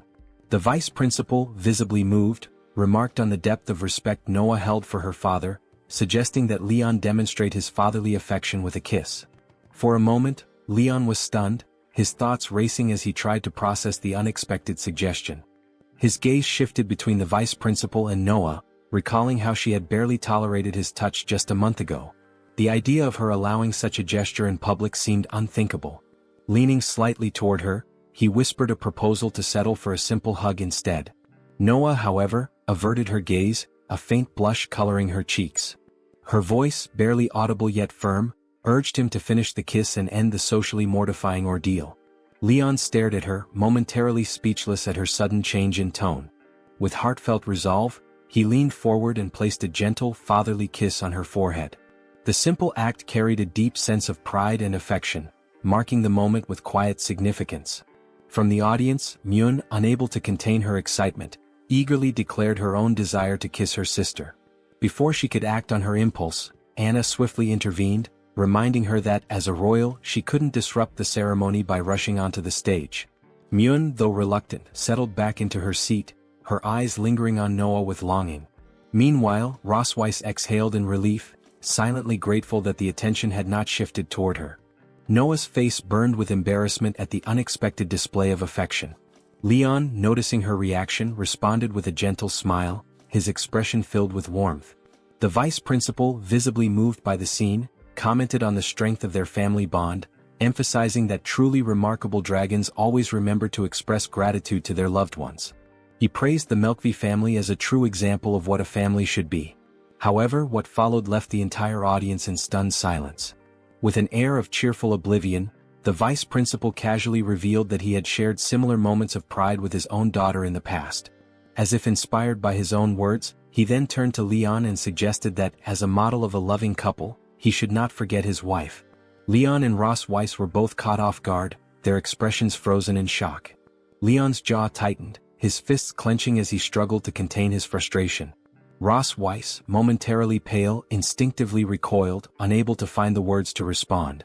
Leon's thoughts churned with irritation, convinced that the old dragon had overstepped. A lingering regret surfaced, reminding him that he should have handled the situation differently during the assessment. Yet, as his gaze fell upon Noah, his anger subsided. This was her moment, the most important entrance ceremony of her life. No matter how infuriating the situation, he refused to let it cast a shadow over her achievement. With renewed determination, he addressed Ross Weiss with exaggerated enthusiasm, ensuring that his voice carried across the room. The unexpected shift in tone left Ross Weiss flustered, her usual composure slipping as she flushed deeply. The audience observed the unfolding scene with growing amusement, the tension on stage transforming into an unusual display of familial affection. Her gaze flickered toward Leon, her embarrassment clear as she quietly questioned whether he truly intended to kiss her in front of hundreds of dragons. Leon, maintaining his composure, reassured her that such an act was out of the question, especially with Noah and Juan watching. Instead, he urged her to follow his lead in handling the delicate moment. Ross Weiss, her face still burning with embarrassment, muttered her dismay at the situation. Determined to press forward, Leon closed the distance between them, moving with slow and deliberate motions. His arms encircled her gently as he leaned in, his thoughts momentarily drifting. Despite having shared a bed and held hands many times before, a kiss between them remained a rarity, with only one brief moment 2 years ago standing as an exception. Ross Weiss, her heart pounding, struggled to understand how Leon remained so composed, seemingly unaffected by the weight of the moment. Pushing aside her thoughts, she resigned herself to what was about to happen, closing her eyes in anticipation of the kiss she expected on her lips. Yet as she waited, the expected kiss never came. Instead, Leon's lips brushed gently against her cheek. Her eyes fluttered open, confusion flickering across her face as she touched the spot where warmth still lingered. The unexpected gesture left her caught between surprise and curiosity. Leon, ever composed, turned to the audience with a respectful bow, making it clear that this was all he intended to offer. A voice from the crowd rose in protest, questioning why he hadn't kissed her on the lips. The murmurs quickly turned into chants, urging them to share another kiss. Amid the growing commotion, Leon leaned toward Ross Weiss, his smirk unmistakable as he whispered to her, his tone laced with amusement. His words, meant to tease, only fueled her frustration. Her jaw tightened, fists clenching as irritation burned within her. The thought of being used to relieve his stress made her seethe with silent rage. If not for the watchful eyes of the audience, she might have acted on her instincts, pinning him down to exact her revenge. But for now, she forced herself to swallow her pride. The day was far from over, and patience would grant her a better opportunity, perhaps once they returned to the Silver Dragon Castle. The vice principal, delighted by the laughter and warmth the Melkvi family had brought to the ceremony, expressed his gratitude before inviting them to step down and take a well-earned rest. With that, Ross Weiss, Leon, and Noah descended the stage together, their presence still lingering as the event moved forward. The entrance ceremony eventually reached its conclusion. As they left the academy grounds, Ross Weiss turned to Noah, her voice carrying a firm yet gentle tone. She informed her daughter that they would be leaving and would return to pick her up the following weekend, reminding her to take care of herself in the meantime. Noah, with a quiet nod, reassured her mother that she would. Muan, unable to hide her emotions, clung tightly to Noah, whispering her wish to stay by her sister's side. Noah, offering a warm smile, comforted her, promising that she would miss her as well. Leon, ever practical, added his own reminders, emphasizing the importance of eating on time, not being picky with food, and dedicating herself to her studies. He reassured her that if anything ever confused her, she could always ask him when she returned home for the holidays. Above all, he stressed the need to visit the academy doctor if she ever felt unwell, warning her not to be stubborn about it. Noah, caught between mild irritation and amusement, reassured Leon that she already understood everything and was no longer a child. Leon, grinning, shifted the focus to Ross Weiss, playfully suggesting that the words were actually hers, spoken in a drunken state. He claimed that she had been too embarrassed to say them herself, so he was simply delivering the message on her behalf. Ross Weiss, arms crossed and expression firm, dismissed his remark as complete nonsense. Leon, without missing a beat, adopted a more serious tone. He advised Noah to keep her distance from classmates with bad personalities but made it clear that if anyone attempted to bully her, she had his full support to fight back. Noah, arching an eyebrow, questioned whether he had ever done the same during his own school years. With a knowing wink, Leon admitted that every time he got into a fight, his teacher, who happened to be her grandfather, would drag him home and discipline him accordingly. Still, he reassured her that there was no need to worry, as he would never punish her for something so trivial. Muan, clinging to his legs, listened closely, absorbing the exchange between them. Noah, after a brief pause, acknowledged his words with a small smile. Within the study room of the Silver Dragon Castle, Ross Weiss sat in quiet contemplation, her attention fixed on an ancient tome. The book detailed a forbidden magic known as the Blood Curse, a spell that could only be cast once in a lifetime. Its power required blood as a medium and claimed the caster's life as payment for its devastating effect. As she read, a faint smirk played on her lips. The concept intrigued her, and she mused that with proper refinement, it could become a useful tool for her own purposes. The stillness of the room was disrupted by the subtle movement of a shadow slipping inside. Without looking up, Ross Weiss acknowledged the presence and inquired about the person's return. Shirley, her trusted maid and a member of the Silver Dragon clan, confirmed her arrival and stepped forward with a report. Ross Weiss, wasting no time, questioned the progress of the investigation. Shirley regretfully admitted that no success had been achieved. Tiger Lawrence and his wife had vanished without a trace within the Empire. Their disappearance was marked by an almost surgical erasure of information, leaving her subordinates unable to uncover any leads. The revelation caught Ross Weiss's full attention. She pressed for clarification, and Shirley elaborated, explaining that all traces of the couple had been wiped clean, suggesting the involvement of someone highly skilled. Ross Weiss, recalling Leon's earlier description of his master as nothing more than a simple old farmer, recognized the glaring inconsistency. It became evident that there was far more to the man than appearances suggested. Before dismissing her maid, she issued a firm directive. Shirley was to prioritize her safety while continuing the investigation and to report any developments immediately. Shirley acknowledged the command with unwavering loyalty. In the garden of the Silver Dragon Castle, Leon stood swinging a branch with all his strength, channeling his full power into each motion. After demonstrating, he turned his attention to Muan, calling her over and instructing her to swing the stick down with force, just as he had done. Muan, filled with enthusiasm, eagerly complied. She grabbed the stick and began swinging it wildly, her movements lacking precision or coordination. Leon observed her for a moment, uncertain how to respond to her chaotic efforts. Deciding to intervene, he stepped forward and began guiding her through the proper technique.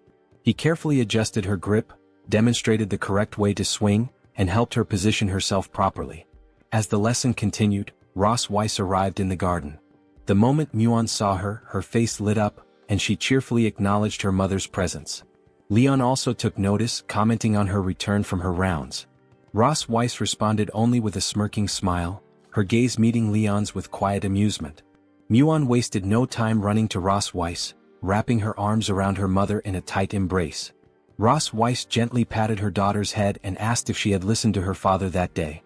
Muan eagerly confirmed, proudly announcing that her father had even taught her how to hold a sword. Ross Weiss, with a warm smile, acknowledged the effort and deemed it acceptable. She then informed Muan that dinner would be ready soon, mentioning that she had asked the chef to prepare steak. Upon hearing this, Muan's eyes sparkled with excitement. She loudly declared her love for steak before skipping away joyfully, singing a song about it as she left. Anna, who had been nearby, followed her little highness, ensuring she made her way to the castle. Leon and Ross Weiss remained in place, watching Muan until she disappeared from view. As the moment passed, Ross Weiss turned to Leon about to speak. Before she could say anything, Leon suddenly swung the wooden stick toward her with impressive speed. The movement caught Ross Weiss completely off guard. She froze as the branch came to an abrupt stop just near her throat. Her expression remained cold, but a smirking smile played on her lips as she questioned his intentions, suggesting that he had finally decided to attack her. She reminded him that in the Silver Dragon Castle, pointing a weapon at her was considered an act of treason, punishable by death. Leon, unfazed by the statement, calmly pointed out that it was merely a branch and questioned whether the queen truly considered it a weapon. Ross Weiss, unshaken, reminded him of his past as the strongest dragon slayer, emphasizing that even a simple branch in his hands could be turned into a lethal weapon. Ross Weiss ends her statement with a pointed question, challenging Leon's perspective. Instead of responding directly, he exhales heavily and withdraws the branch. Leaning in slightly, he remarks that if she intends to offer praise, she should do so properly, questioning why she insists on being so sarcastic. Ross Weiss, folding her arms, retorts that she has done no such thing. Leon moves toward a nearby bench, placing his hands behind his head as he walks. He admits that he had intended to startle her but concedes that it would be meaningless if she felt no fear. Watching him with a calm expression, Ross Weiss counters his words, asserting that in his current state, she does not believe he could harm her with a mere twig. Shifting the conversation, she brings up a letter Noah had sent the previous day, informing them that she was doing well and asking them not to worry. As they sit on the bench, Leon glances at her with mild surprise and asks if that was all Noah had written. Ross Weiss denies it, explaining that it was unusual for Noah to take the initiative to write back. However, she had done so specifically to reassure them of her safety. Leon acknowledges this, remarking that in this regard, Noah closely resembles Ross Weiss. Looking up at the sky, he reflects on Noah's nature, noting that she always maintains a stern demeanor, making it difficult to discern her thoughts. However, he adds that when approached correctly, she is quite pleasant to be around. Ross Weiss, following his gaze upward, remarks that Noah actually admires him. She explains that Noah possesses the typical mentality of a dragon, respecting strength and being drawn to those who wield it. Turning to Leon with a faint smile, she continues, stating that in Noah's eyes, he has become a top student, someone worth looking up to. She even mentioned that she intends to win many first-place rankings at the academy, refusing to accept defeat against him. Leon, slightly embarrassed, responds with an awkward smile, admitting that he had always assumed Noah viewed him as nothing more than a weak scholar. Removing her heels, Ross Weiss subtly shifts the conversation, recalling the time when Leon first woke up. She points out how Noah had initially avoided him and asks if she was right about that. Without waiting for an answer, she reveals that despite Noah's outward behavior, she had frequently visited him while he was in a coma. On occasion, when caught, she would make excuses, claiming she had only come to see Moan. Leon, his expression softening, remarks that Noah's tougher side is very much like Ross Weiss. Ross Weiss, now gazing into the distance, reflects on their childhood. She recalls how, as infants, Noah and Moan would cry inconsolably, only to calm the moment they were placed next to Leon. She muses that perhaps, even before anyone had realized it, the bond of blood had already tied them together. Leon lowers his gaze, his expression tinged with sadness as he looks at his hands. Quietly, he reflects on the strangeness of blood relationships. His thoughts drift back to his past, recalling his childhood as an orphan, a time when the love of parents was something he had never known. Family affection had been an unfamiliar concept, something distant and unattainable. It wasn't until he turned 5 that his master and his wife adopted him, treating him as their own son. Through them, he was introduced to the meaning of home for the first time. Despite the warmth they provided, a quiet sense of loss lingered in his heart. Even in the midst of their kindness, a part of him felt empty, longing for something he could never quite grasp. Seated in silence, he recalls how, in those moments of sorrow, his mother would gently pat his head and reassure him, telling him that one day he would become a father himself. Uncertain and filled with doubt, he had questioned whether that was truly possible. In response, she had smiled warmly, affirming that his future children would be his blood, the family he would love, protect, and devote himself to entirely. Pulled back to the present, Leon clenches his fist as those words echo in his mind. With renewed determination, he affirms to himself that his family now is what matters most. As he remains lost in thought, Ross Weiss watches him closely before questioning what has him so distracted. She then suggests they should head back. Snapping out of his reverie, Leon quickly stands and reassures her that it was nothing. Thanking her for her words, he invites her to return together. Instead of slipping her heels back on, Ross Weiss subtly shifts closer to him. Noticing her movement, Leon looks at her in confusion, questioning what she is up to now. With a smirking smile, she remarks that since he wants to thank her, he should help her put on her shoes. Leon stares at her with a long, resigned expression, hesitating between irritation and disbelief. Their bond seems to grow stronger with each interaction, yet her demands continue to push his patience.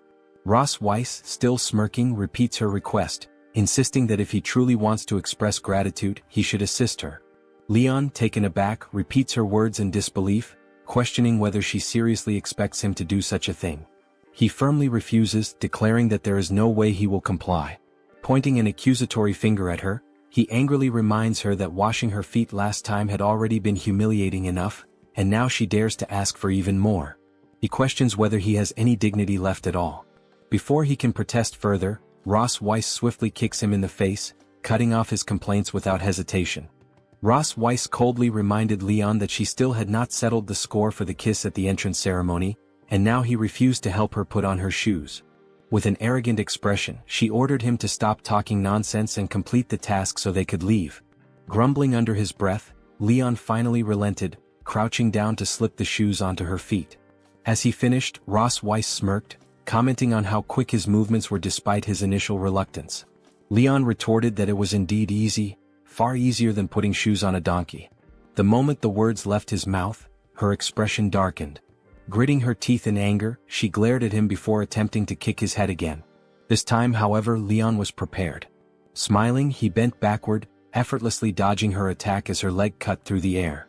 Without wasting a moment, he sprang up and darted off, taunting her as he ran. Calling back over his shoulder, he mockingly declared that as long as he was fast enough, she would never catch him. Ross Weiss stood still, fists clenched, her glare following his retreating figure. Though he had escaped for now, she silently vowed that no matter how fast he ran, nothing would save him from what awaited him that night. The details of what transpired that night remain unknown, but one can only imagine how things unfolded. A few days later, Leon, Ross Weiss, and Muon stood outside, waiting. As Ross Weiss and Leon turned their gaze to the sky, Muon, filled with excitement, eagerly pointed upward, signaling for them to come closer. A massive dragon flew overhead at incredible speed. Its sheer size caught Leon's attention, standing several times larger than Ross Weiss's transformed form. The approaching creature was a leviathan, a giant dragon renowned for its endurance and impressive stature. Observing it carefully, Ross Weiss noted that despite its overwhelming size, it was not particularly powerful. Its exceptional stamina and stable emotions made it the perfect transporter for the dragon clan. Curious about her statement, Leon asked what she meant by emotionally stable. Ross Weiss explained that a leviathan's temperament remained calm throughout its thousands of years of life, never losing its temper even once. Because of this, the Academy often relied on them to transport baby dragons. As they continued to watch, the leviathan descended, releasing Noah onto the ground. She landed with effortless grace before turning to Ross Weiss, announcing her return. Ross Weiss welcomed her warmly, her gaze softening at the sight of her daughter. Muon, unable to contain her excitement, rushed forward and embraced Noah tightly, expressing just how much she had been missed. Noah, with a slight blush on her face, hesitated as she tried to speak to Leon, her words faltering midway. Leon noticed her discomfort and realized that she had not yet grown accustomed to calling him Dad. Together with Ross Weiss, they held their daughter's hands as they walked inside. On the way, Leon expressed his happiness at Noah's return, mentioning that he and her mother had prepared many of her favorite dishes to celebrate her homecoming. Once inside the Silver Dragon Castle, Noah presented her test papers to Leon and Ross Weiss, proudly listing her achievements. She had secured first place with full marks in several subjects, including Basics of Alchemy Machinery, Introduction to Magic, Young Dragon Edition, and History of the Dragon Clan, Young Dragon Volume. Ross Weiss smiled proudly as she looked over the papers, her admiration clear, while Muon watched with wide, curious eyes, captivated by her sister's accomplishments. However, when Noah hesitated before mentioning her final subject, her voice softened. For all-round physical fitness, she had only scored 95 points and did not secure first place. Apologizing for the shortcoming, she appeared slightly dejected. Despite this, Ross Weiss, still immensely proud, reassured her daughter with a gentle tone, telling her there was no need to apologize, as her performance was already extraordinary. Muon, agreeing with their mother, firmly held Noah's hand, expressing her unwavering support and silently thinking her sister was the best, regardless of the results. Meanwhile, Leon carefully examined the test papers, a smile of mixed emotions crossing his face as he looked at his two daughters. He reflected on how Noah struggled to express her feelings, while Muon wore her heart on her sleeve. As their father, Leon felt it was his role to balance their differences. Reviewing the all-round physical fitness test, Leon commented on the results. He noted that exercises such as running, bench pressing, and pull-ups were all basic physical training. Given that Noah was competing against young dragons only 4 or 5 years old, it was natural that her physical fitness was slightly behind theirs. Showing the paper to Noah, he pointed out that she had won 9 out of 10 actual combat matches, boasting the highest winning rate in her class. He emphasized that her success in combat demonstrated superior strategy and fighting skills, despite not being the strongest physically. Leon reassured Noah that she shouldn't be discouraged by coming in third, reminding her that there would be plenty of opportunities to surpass others in the future. Noah, understanding her father's words, nodded. She mentioned that her mother had told her that Leon had been the top student in every subject when he was in school. Leon, with a smile, explained that when he first entered school he wasn't at the top, but through hard work and perseverance he had gradually earned that position. He encouraged Noah to stay confident, reminding her that she still had plenty of time to improve. Noah, determined, clenched her fists and nodded in agreement. Muon, filled with curiosity, asked her parents who would win in a fight between them, considering how powerful Leon was. Leon and Ross Weiss, placing their hands on their chests, each expressed confidence in their own abilities, with Leon asserting it would be him and Ross Weiss claiming it would be her. The playful rivalry between them escalated, as they exchanged glances and their competitive spirits flared up. Leon, chuckling, boasted about his combat prowess, confident that no one could match him in hand-to-hand weapon or magic combat. Ross Weiss, folding her arms with a smirk, responded that while she hadn't won as many honors as Leon, she focused on winning the key games. The two continued their playful rivalry, teasing each other with hidden meanings in their words, especially with the children listening nearby. Leon smirked, referring to their time in the dungeon and joking that the reason they had 2 daughters was that Ross Weiss had failed to beat him. Without warning, Leon and Ross Weiss dashed out of the room, both eager to demonstrate their strength in a fight. Muon and Noah awkwardly watched them before chasing after their parents. Noah grabbed Muon's hand, urging her to catch up. As Leon and Ross Weiss began warming up outside, Muon and Noah sat down to observe. Muon expressed her curiosity about who would be stronger, asking Noah if her guess was correct. Noah, recalling what their teacher had said, mentioned that watching masters compete often helps improve their own fighting skills. Ross Weiss, with a mocking glance at Leon, suggested that his body probably wasn't fully recovered yet to fight her, teasing him. Leon, smirking, replied confidently, dismissing her concern and stating that this rare opportunity to fight the Silver Dragon Queen must be seized. Ross Weiss, still smiling, proposed making the fight more interesting with a bet. She explained that if Leon won she wouldn't touch him for a month. But if she won he would have to fulfill one of her requests. Leon, hearing her proposition, became serious, wondering what kind of demand she might make, but he agreed, thinking the risk was worth it. He was happy at the thought of having a month off, something he wouldn't have dared to imagine under normal circumstances. With determination he accepted the bet. Ross Weiss, confidently smiling, was ready to begin. Leon, equally confident, grinned as the fight began, filled with intensity. Both fighters studied each other with unwavering focus, ensuring that no movement went unnoticed. The anticipation built as they awaited the signal to begin the duel. Nearby, Noah and Muon sat on a bench, eating popcorn while eagerly watching their parents prepare to clash. Muon, enjoying the sweet taste of her snack, absent-mindedly swung her legs. In an unfortunate moment, her foot struck a bottle of pineapple juice beside her, knocking it over. She reacted instantly, reaching out to catch it, but the bottle had already tipped. The liquid spilled onto the ground just as Leon and Ross Weiss remained on edge, their heightened awareness mistaking the sudden motion for the cue to begin. The instant the juice container touched the ground, both fighters sprang into action. Leon moved first, his serious expression reflecting his respect for the duel. With a powerful stomp, he propelled himself into the air, gathering energy into his right fist before launching a devastating punch toward Ross Weiss. Anticipating his attack, she raised her arms in defense, bracing herself for impact. The charged strike connected with her block, generating enough force to crack the ground beneath her feet. Despite absorbing the hit, she seized the moment, countering with a swift tail strike aimed at his chin. Leon reacted instantly, gritting his teeth as he leaned back to avoid the attack. Rosweiss, not letting up, swung her tail once more in rapid succession. He continued evading, planting both hands on the ground and flipping backward with fluid precision. As her offensive momentum waned, he shifted his stance, transitioning to balance on one hand. In one smooth motion he redirected his weight, infused magic into his left foot, and delivered a powerful kick. Rosweiss raised her arms to block, but this strike carried far greater force.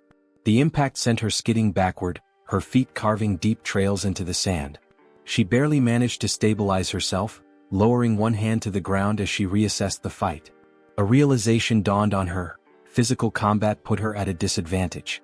A change in strategy was necessary. Channeling magic into her hands, she prepared to unleash her dragon flames. The energy swirled around her, lifting the sand as its raw power surged. Leon observed her movements, recognizing the shift in her approach. Without hesitation, she divided the condensed flames into multiple projectiles and unleashed them in his direction. He responded by sprinting to the side, narrowly avoiding the incoming attack. Upon impact, the flames exploded with deafening force, leaving deep craters in their wake. The battlefield transformed as she adjusted her offense, controlling the space and restricting his movements. From their seats, Noah and Muen watched intently. The tide of battle seemed to turn against their father. Muen's previous excitement gave way to concern as she stared at him, questioning whether he was at a disadvantage. Noah, maintaining a composed demeanor, analyzed the fight. Based on her observations, she identified their combat strategies. Leon relied on close-range attacks and evasive maneuvers, while Rosweiss focused on controlling the distance with ranged magic. The ongoing exchange suggested that Rosweiss lacked confidence in direct confrontation, relying instead on creating openings through sustained pressure. Muen's worry gradually shifted to admiration as Noah's explanation provided clarity. The battle remained unpredictable, but the unfolding clash revealed far more than mere strength. It was a test of adaptability, precision, and the ever-shifting balance between power and strategy. A bright expression lit up her face as she leaned toward Noah, admiration evident in her gaze. Noah's cheeks flushed slightly at the praise and she looked away, downplaying her knowledge as something merely taught in class. On the training ground, Rosweiss pressed her attack against Leon, unleashing dragon flames with precise control. She had already recognized that he couldn't unleash his full strength while evading her magic. A confident smirk appeared as she increased the intensity, forcing him into a constant retreat. The flames exploded around him, some narrowly grazing past, while the impact sent sand and debris scattering in every direction. Leon remained focused, dodging each strike while occasionally glancing back.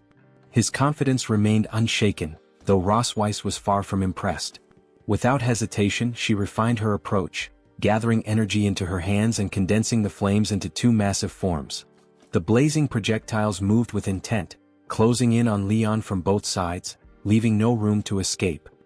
His eyes widened as he searched for an opening, but none presented itself. The battle intensified as both fighters matched each other's strength. At the peak of the clash, Leon spotted a weakness in Rosweiss's defense. Without wasting a moment, he prepared his final move, determined to claim victory. Leon's eyes widened as the towering flames closed in. He scanned his surroundings for an opening, but none appeared. The dragon flames erupted in a powerful explosion, unleashing a blinding purple light and carving a massive crater into the battlefield. Thick smoke and dust billowed into the air, concealing the outcome. Then, from within the haze, a flash of blue lightning tore through the obscured battlefield. In the next instant, Leon emerged from the smoke, soaring high above the destruction. His body crackled with blue energy, bolts of lightning wrapping around him as he ascended. Leon met Rosweiss with a confident smile, his words carrying an air of certainty. As he rushed forward, the force of his movement sent a strong wind through the air. Her eyes widened slightly as she took note of the electric energy surging around his body. She quickly recognized his method. He was using thunder magic to reinforce his physical strength once again. Determined, Leon stomped forcefully on the ground, adjusting his position before launching himself toward her with renewed intensity. More lightning crackled around him, signaling that he had pushed his body even further with his magic. For the sake of preserving his hard-earned break, he was willing to push himself to the limit. Without hesitation, Leon unleashed a rapid flurry of punches toward Rosweiss. His strikes moved at such incredible speed that they almost seemed invisible, resembling streaks of lightning cutting through the air. Rosweiss gritted her teeth, keeping her focus sharp as she blocked his attacks with both hands. However, the sheer speed of his assault forced her onto the defensive, making it increasingly difficult to keep up.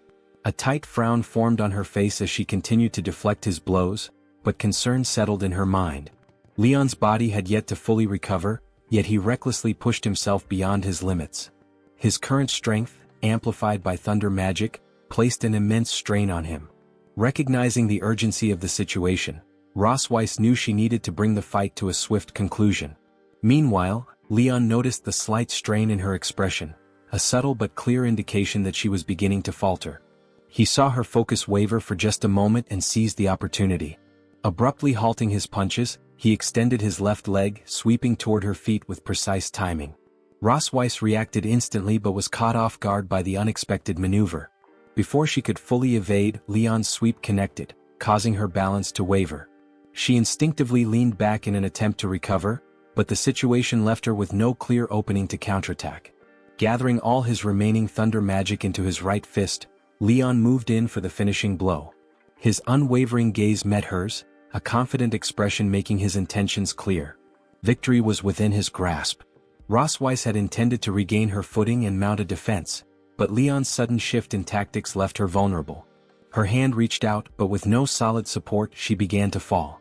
Just as Leon was about to strike, he noticed her precarious state and realized she could be seriously hurt. Without hesitation, he withdrew his attack, quickly dissipating the energy around his fist. Reaching out, he caught her before she could hit the ground, pulling her toward him with a firm grip. The sudden movement caused them to shift positions, and as Rosweiss regained her balance, she found herself pressed against him. His hand rested on her waist, holding her securely to prevent another stumble. For a brief moment, warmth radiated between them as Rosweiss's chest pressed against Leon's. A strange sensation flickered in the air, something reminiscent of a scene straight out of a romance novel. A faint flush crept onto both of their faces as their gazes locked. Neither moved immediately, caught in the unexpected closeness. Leon slowly leaned in, his expression unreadable as the moment lingered between them. Rosweiss maintained a composed expression as she extended her hand, conjuring dragon flame and pressing it against Leon's chest. Caught off guard, he quickly realized something was wrong. Looking down, he saw the fire burning through his clothing, yet to his surprise he felt no heat. The flames, rather than searing his skin, slowly began to dissipate, leaving only singed fabric and faint scorch marks. Rosweiss regarded him seriously, clearly displeased by his lack of focus during the fight. The battle was not over, and yet he had allowed himself to be distracted. A loud explosion from the lingering flames drew the attention of Noah and Muen, who set aside their snacks and approached. As the smoke settled, curiosity sparked in their eyes as they questioned the outcome. Despite his reluctance, Leon had no choice but to accept defeat. The reality of the situation left no room for argument. With a slight pout, he acknowledged his loss, muttering about his carelessness. Rosweiss, closing her eyes, acknowledged his strength. Without enchanted armor or a weapon to aid him, he had fought solely with his physical prowess, an achievement no one before him had managed. Leon clenched his fists, his pride refusing to let the matter rest. He remained convinced that if he had fought with everything he had, victory would have been his. However, with defeat came the obligation to fulfill the terms of their bet. Rosweiss smiled mischievously, reminding him of their agreement. The weight of her words struck him like an arrow, realization sinking in as he recalled what he had agreed to. His focus on the duel had made him forget about the consequences, and now he faced the price of his loss. Overwhelmed, he collapsed onto the ground, his spirit seemingly leaving him. Noah and Muen crouched beside him, studying his unmoving form with curiosity. Muen, her voice filled with innocence, questioned Rosweiss about his condition. Rosweiss, unfazed, reassured them that he had merely exhausted himself and would recover soon. Later that night, within the children's room at the Silver Dragon Temple, Leon sat with his daughters, his tone gentle but resolute. He instructed Noah to look after Muen in his absence, emphasizing her responsibility as the older sibling. Muen, still young and unaware of many things, would rely on her. Turning to Muen, he reminded her to listen to her sister and avoid causing unnecessary trouble. Both girls listened attentively, their expressions calm. Leon exhaled deeply, his chest heavy with emotion. It was not the upcoming journey that troubled him most but the thought of leaving his daughters behind, even for a short time. They were still so young and he struggled to understand how their mother could so easily separate him from them. Noah, unimpressed, crossed her arms and pointed out that he was only going to their mother's house for a single night. His reaction in her eyes was unnecessarily dramatic.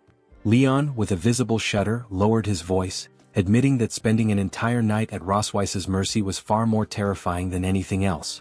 Muen, her eyes gleaming with excitement, eagerly shared her knowledge. She declared that their mother intended to eat him, referencing a book she had read about female mantises devouring their mates. Leon let out a strained chuckle, tousling her hair. Though her interpretation was not entirely accurate, he admitted that in some way he might still end up being consumed. Rosweiss observed Leon closely, her gaze filled with amusement as he squinted at Muen, pretending suspicion. The moment carried an air of lightheartedness until Rosweiss, standing just outside the doorway, stepped in with a sharp look directed at Leon.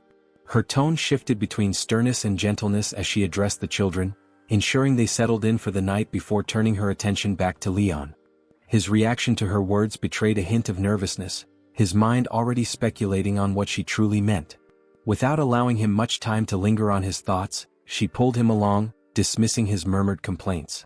Before stepping out completely, Leon glanced back at his daughters, his expression softening as he assured them of his love.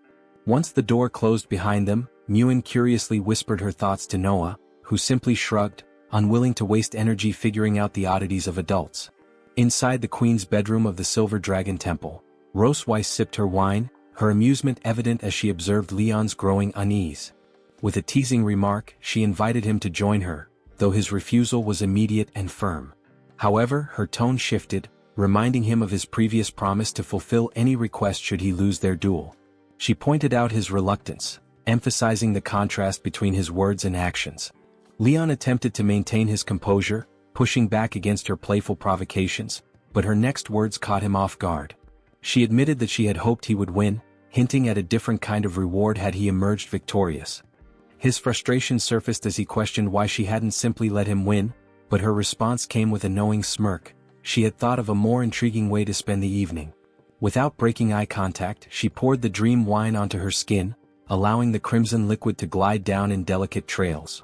Leon stiffened at the sight, his breath hitching as his mind momentarily blanked. With deliberate intent, she closed the distance between them, her voice low and commanding.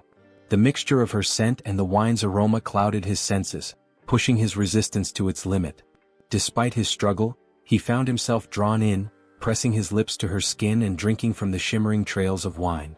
Rosweiss reacted subtly, her expression tinged with warmth, yet when he pulled away she dismissed his effort as insufficient. With a teasing glint in her eye, she bit down on her finger, drawing a small drop of blood before letting it fall onto his tongue. The unexpected sensation sent a jolt through him, his instincts urging him to recoil, but by then it was already too late. Rosweiss observes Leon with an unwavering gaze, her expression unreadable as she licks the remaining traces of blood from her lips. Without hesitation, she acknowledges what she has done, revealing the nature of the technique she used. The blood curse courses through Leon's body instantly, sending an unnatural warmth surging through his veins. His pupils dilate, and his breathing becomes erratic as he struggles against the overwhelming sensation. As the effect intensifies, Rosweiss moves closer, her voice carrying a knowing tone as she reminds him of the past. The very technique that once bound her is now being used against him, though she claims to have modified it, reducing its harmful effects while amplifying its more alluring properties. Leon clenches his jaw, his body faltering beneath the weight of the curse. Each attempt to resist only fuels the fire spreading through him. Rosweiss watches his struggle with a quiet satisfaction, her fingers tracing along his chest as she speaks with soft amusement. She points out his constant resistance, the way he has always acted as if there was no choice but to push her away. Yet now, as she leans in, whispering words laced with temptation, his body betrays him. The fight within him crumbles and his knees give way, sending him collapsing onto the bed. With a playful gleam in her eyes, Rosweiss declares the game has begun, her delight evident as she watches Leon tremble beneath the weight of the curse. She taunts him with affectionate amusement, savoring his desperate attempts to maintain control. When he denies losing himself to the enchantment, she only chuckles, summoning a mirror imbued with magic. The object, purchased in Sky City, reflects more than just his strained features. It records both images and voices, capturing the raw honesty of the moment. Placing the mirror before him, she urges him to speak. At first, he hesitates, but then, against his own will, his voice emerges, betraying the turmoil within. His own words ring out, confessing a desire he refuses to acknowledge. Panic flashes in his eyes, his mind screaming in protest, yet Roseweiss sees through his defiance. With a mischievous smile, she pushes him further, challenging him to repeat the words. This time he does not resist. The admission comes louder, clearer, his voice filled with desperation. As soon as the confession leaves his lips, his face burns with humiliation. His fists clench, his knuckles whitening under the strain, but the damage is done. Roseweiss drinks in his expression, her smirk deepening at the sight of his internal battle. She remarks on his shame, teasing that he now appears as though he is begging for something he has spent so long denying. His rejection is immediate, his voice sharp with defiance, yet his actions betray him once more. Without conscious thought, his body moves on instinct, lunging toward her. Roseweiss catches him effortlessly, laughter escaping her lips as she observes his unraveling composure. She notes his impatience, his struggle against the effects of the curse, and the undeniable pull between them. As the haze of magic clouds his mind further, his resistance falters. Words slip from his lips before he can stop them, revealing a longing he refuses to accept. Roseweiss watches closely, recognizing the moment he loses control, the familiar sensation of surrender overtaking him. Roseweiss recognizes the familiar sensation of the blood curse taking hold, a knowing smile curving her lips as she acknowledges that Leon has reached the inevitable point of no return. With unwavering certainty, she embraces what is to come, determined to witness the moment he fully succumbs. As the night unfolds in a haze of heat and unrestrained desire, their pride is stripped away, leaving only the raw weight of the curse binding them together. By morning, Leon stirs, his body aching and his mind clouded with fragments of the previous night. The moment realization dawns, frustration surges through him. He clenches his fists, gritting his teeth in silent fury. Once again he has fallen victim to the curse, his dignity as a dragon slayer reduced to nothing under Rosweiss's influence. The weight of his shame presses down heavier than before, suffocating and relentless. Beside him, Roseweiss remains in deep slumber, her breathing steady, her expression serene, as though oblivious to the chaos she has wrought. In this moment of vulnerability she appears almost defenseless. Without thinking, Leon's hand drifts toward her, his fingertips grazing her cheek. The contact jolts him back to reality and he recoils, his heart pounding at the realization of his own actions. He convinces himself it was nothing more than an unconscious attempt to wake her, yet the lingering doubt in his mind refuses to be silenced. His frustration mounts as he observes her unchanging state. A poke to her forehead elicits no reaction. Even when he shakes her gently and calls her name, she remains unresponsive. His irritation gives way to a creeping concern. The blood curse has unpredictable effects depending on the victim's resilience, and memories of his own near-death experience resurface. It had nearly consumed him, dragging him into a 2-year coma from which he had barely escaped. Yet Roseweiss is different. As the Dragon Queen, her strength is formidable, her endurance beyond ordinary limits. Even so, he estimates that she will likely remain unconscious for at least a week. A smug grin spreads across his face. This presents an opportunity. A single week might not be enough for a human to escape her grasp, but Leon is no ordinary man. With his black gold armor and a steady supply of stamina potions, he is confident that he can reach the human realm before she awakens. Determined, he gathers his belongings, already envisioning his departure. Yet as his thoughts settle, reality crashes down upon him. 2 years have passed since he left the Empire, and he has no knowledge of its current state. His capture had left too many questions unanswered, and returning blindly would be reckless. Setting his potion aside, he furrows his brow, realizing the risks. Roseweiss had already agreed to investigate his master's fate. Perhaps it would be wiser to wait for her findings. More importantly, his daughters remain in Silver Dragon Castle. Gazing out the window, he watches them play, a quiet softness overtaking his expression. He cannot abandon them now. A small, resigned smile forms as the truth becomes undeniable. He must remain. His revenge against Roseweiss is far from complete. That evening, as Noah and Muen step into the room, their concern deepens at the sight of their mother still motionless. Their voices break the silence, calling out to her in growing worry. She has slept through the entire night, and they cannot shake the uneasy feeling that something is wrong. Noah observes Leon with suspicion, narrowing her eyes before questioning him about his activities the previous night. Under her intense scrutiny, he grows visibly uneasy and quickly tries to excuse himself, claiming that he had only been chatting on the balcony. He hastily adds that the cold wind must have been the cause of the illness, attempting to divert any suspicion. Seeking reassurance, he turns to Anna, who remains composed and advises them not to worry. She explains that the temple physician has examined the queen and found her to be in stable condition, aside from some weakness. She then states that she will oversee the clan's affairs in the queen's stead until further notice.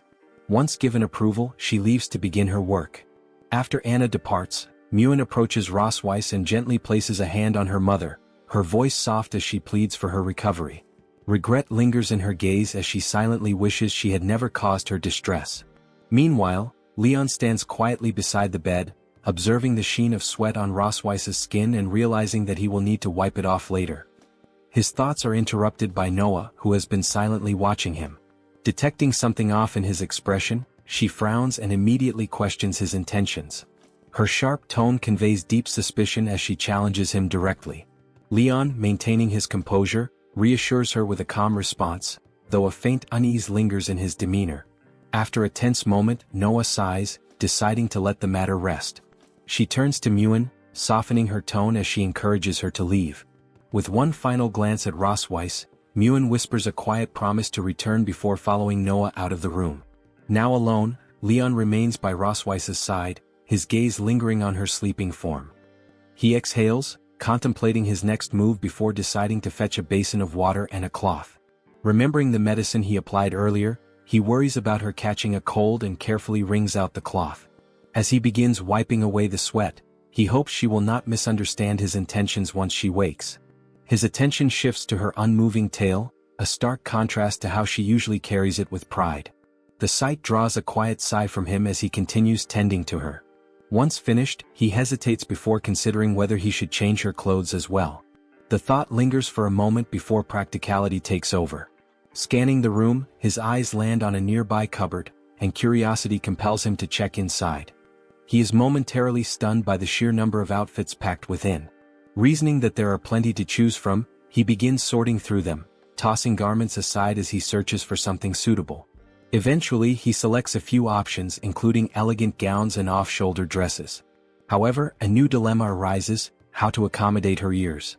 Inspiration strikes and he decides to style her hair in a way that mimics the shape of ears. Once the process is complete, an unfamiliar embarrassment creeps in as he steps back to take in the result. Rosweiss, now dressed in a bunny girl outfit, looks surprisingly fitting in the attire. The realization causes an unexpected warmth to rise within him.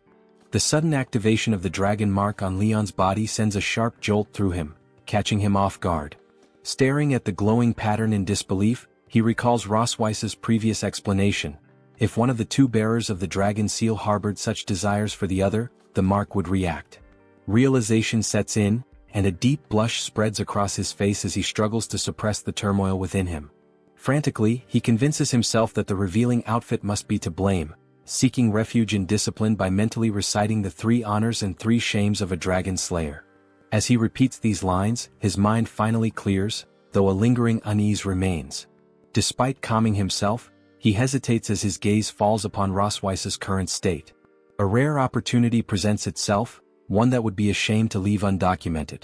A mischievous grin forms as he remembers the existence of her home camera. With newfound enthusiasm, he searches through her belongings until he locates it, then proceeds to capture images from various angles. Amused by the situation, he even adjusts her lips into a soft smile, ensuring that this moment is immortalized. Examining the results, he silently acknowledges the significance of these images and resolves to preserve them carefully. A small noise suddenly escapes from Rosweiss, sending a shock through him. His body stiffens as panic sets in, fearing she might wake up. Holding his breath, he watches for any further movement, but after several tense seconds she remains still. Relief washes over him, and he exhales deeply, realizing it was merely a false alarm. Deciding not to risk another close call, he swiftly changes her back into her usual pajamas and restores the room to its original state. With everything settled, he turns his focus toward the next phase of his plans, preparing to move forward with his objectives the following day. Meanwhile, at the Dragon Temple, Muen rushes toward Noah, her expression filled with urgency. Gasping for breath, she calls out in distress, prompting Noah to turn toward her with concern. Sensing the younger girl's panic, she gently urges her to calm down and explain. After taking a moment to steady herself, Muen reveals that her Rubik's Cube broke, and she had intended to ask their father to fix it, only to discover that he is nowhere to be found. A shadow crosses Noah's face as suspicion takes root. The possibility of his disappearance while their mother remains unconscious unsettles her. Determined to uncover the truth, she reassures Muen before taking her hand, vowing to help her search. Together they begin calling out for their father, their voices echoing as they check each room. With every empty space they pass, uncertainty grows. Frustration mounts as Muen even resorts to peering into a trash bin, an act that prompts Noah to mutter in disbelief, questioning the logic behind such a notion. Still, Muen insists that there is no sign of him anywhere, raising the unsettling possibility that he may have truly vanished. As they continue their search, Noah reflects on the lingering sense of detachment she has always felt about their family. On the surface, everything appears normal, yet beneath the facade, there are cracks that cannot be ignored. The man their mother always claimed was their father had been confined to that room for as long as she could remember. The first time he awoke, his instinct had been to flee, though their mother swiftly prevented his escape without explanation. From that moment on, he ceased his attempts to leave, yet Noah remained unconvinced of his willingness to stay. Over time, his behavior changed. He grew more involved, teaching her things, acting as though he genuinely wished to be part of their lives. Yet deep down, she questioned whether it was all an elaborate act, one carefully crafted to deceive. As she considers this, an uneasy certainty settles within her. Sooner or later, the kind ones always leave, just like before. She harbors doubts about whether his actions stem from genuine affection or if they are merely part of a larger scheme, a calculated effort to escape when the opportunity arises. For her, love tainted with ulterior motives holds no value, and she refuses to be a mere tool in someone else's plan. She remains convinced that he does not truly belong with them and that his eventual departure is inevitable. As her younger sister, tears welling in her eyes, cries out in distress over their unconscious mother and absent father, desperation takes hold. Seeking reassurance, she turns to her sister, who firmly vows to protect her. Embracing tightly, one sobs while the other remains resolute, declaring that a farewell ceremony must be held for the man who has abandoned them. Meanwhile, in the back hill of the Silver Dragon Temple, near the Plum Blossom Forest, Leon walks leisurely along a secluded path, reflecting on a conversation with a maid. She had once inquired if he wished to know where the queen often spent her time. After confirming his interest, she had offered to send a guide, though he declined in favor of a simple map. Now, as he takes in the tranquil surroundings, he acknowledges that his movements have been limited, and this brief moment of freedom is only possible due to the mother dragon's unconscious state. Using this opportunity, he explores the terrain, all the while masking his true intentions under the guise of mere curiosity. His true motive is revenge. The humiliation he suffered in front of his hometown lingers in his mind, and he intends to return the favor once she awakens. Spotting a massive tree, he assesses its size, considering it sufficient for his plans. Examining the ground, he muses that the soil could use a softer covering, perhaps flower petals, to create the perfect setting. As his gaze shifts toward the castle, he notes its vantage point, which provides a clear view of the Silver Dragon Temple below. With locations meticulously marked, Northern Cliff, Golden Grassland, Quiet Mountain Stream and Cherry Blossom Forest, he concludes that this spot too must be added to his list. Confident that his preparations are complete, he simply awaits her awakening, eager to see his plan unfold. Later that night, within the Silver Dragon Temple courtyard, Leon strolls through the dimly lit grounds, only to come upon a group of maids gathered around a roaring bonfire. Their weeping piques his curiosity, and as he approaches, he questions the cause of their grief. The maids, mourning, explain that the princesses requested a funeral, instructing them to prepare the ceremonial fire. At the heart of the gathering, the younger sister solemnly offers a meal, expressing hope that their father might return to them. Her elder sister, however, firmly counters, stating that he has already left and that they must move forward. Observing the scene unfold, Leon initially assumes it to be some sort of game, wondering if he should simply play along. Stepping forward, he signals for the maids to clear a path. Though hesitant at first, they comply upon recognizing his presence. With casual amusement, he inquires whose photo they are honoring, jesting about his grandfather's musical skills and offering to play a tune in their ceremony. However, as he gets a closer look, his amusement fades. Staring at the image before him, he is stunned to find his own photograph placed at the center of the ritual. At first, he remarks on how well he appears in the picture, but as realization sets in, his expression shifts drastically. A wave of shock overtakes him as he demands an explanation, struggling to grasp why he is the one being mourned. Upon hearing Leon's voice, Noah and Myun turned together, their eyes widening in shock. Standing before them, Leon appeared unharmed, leaving all three momentarily speechless. Myun, the first to react, pointed at him with a mix of confusion and disbelief, as if questioning whether he was real. Leon's gaze shifted between them, amusement flickering in his expression as he addressed the situation with curiosity. Myun carefully examined him, ensuring he was truly there. As realization set in, her eyes filled with tears, and she rushed into his arms, clinging to him as though he might vanish again. Overcome with emotion, she sobbed against his chest, her small frame trembling. The intensity of her reaction left Leon momentarily stunned, making him wonder what had happened in his absence. She confessed her fears, voicing her concern that he had abandoned her, her voice carrying both hurt and uncertainty. Leon's expression softened as he gently patted her head, offering reassurance. His words carried warmth, dispelling her worries. Meanwhile, Noah, standing nearby, appeared to come to a realization. Assuming Leon had left them, she had misjudged the situation, and guilt weighed on her. Unable to meet his gaze, she hesitantly explained that she and Myun had searched for him but found no trace, leading her to believe he had already left. Leon responded with a calm smile, explaining that he had simply gone for a walk in the back mountain. His words aimed to clear any misunderstanding and assure them of his presence. Noah, holding a small box from the table, gazed at it in silence as emotions surged through her. She silently acknowledged her mistake. Meanwhile, the dragon maids, stunned by Leon's reappearance, exchanged glances. Some remained speechless, while others pieced together what had happened, realizing the entire ordeal had been a misunderstanding. Without much explanation, Leon dismissed them, and they quickly exited the courtyard, now understanding their error. Myun, looking up at him, innocently asked if he could now eat the steak they had prepared in his honor. For a brief moment, Leon found himself at a loss for words.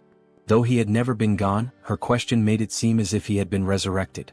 With a helpless sigh, he agreed, prompting her sorrow to vanish instantly.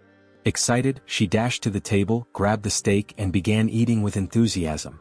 Watching her, Leon chuckled, remarking to himself how greedy she was, though denying any resemblance to himself. Noah, who had been silent, finally spoke, her tone flat but firm. She instructed him to inform them the next time he decided to leave alone. Leon blinked in confusion, still trying to grasp the full extent of what had happened. Noah, avoiding his gaze, lowered her head slightly, a faint blush dusting her cheeks.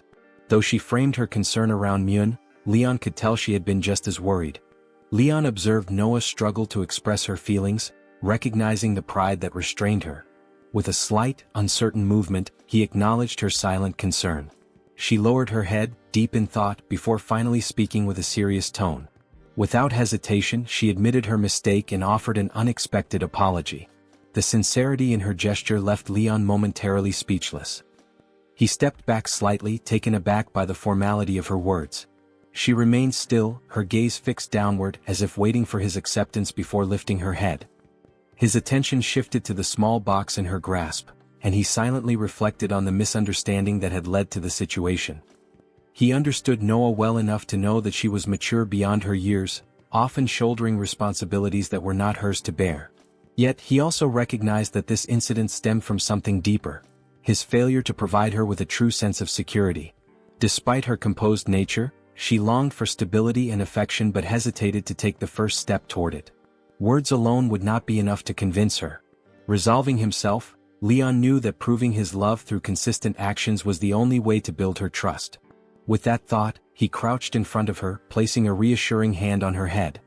His calm voice conveyed understanding, gently urging her to join him for dinner and prepare for the following day.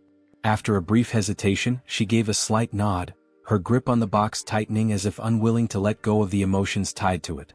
The next afternoon, sunlight streamed through the windows of Ross Weiss's room, casting a warm glow inside. Myun stood at the bedside, her small hands resting on the mattress as she watched her mother sleep.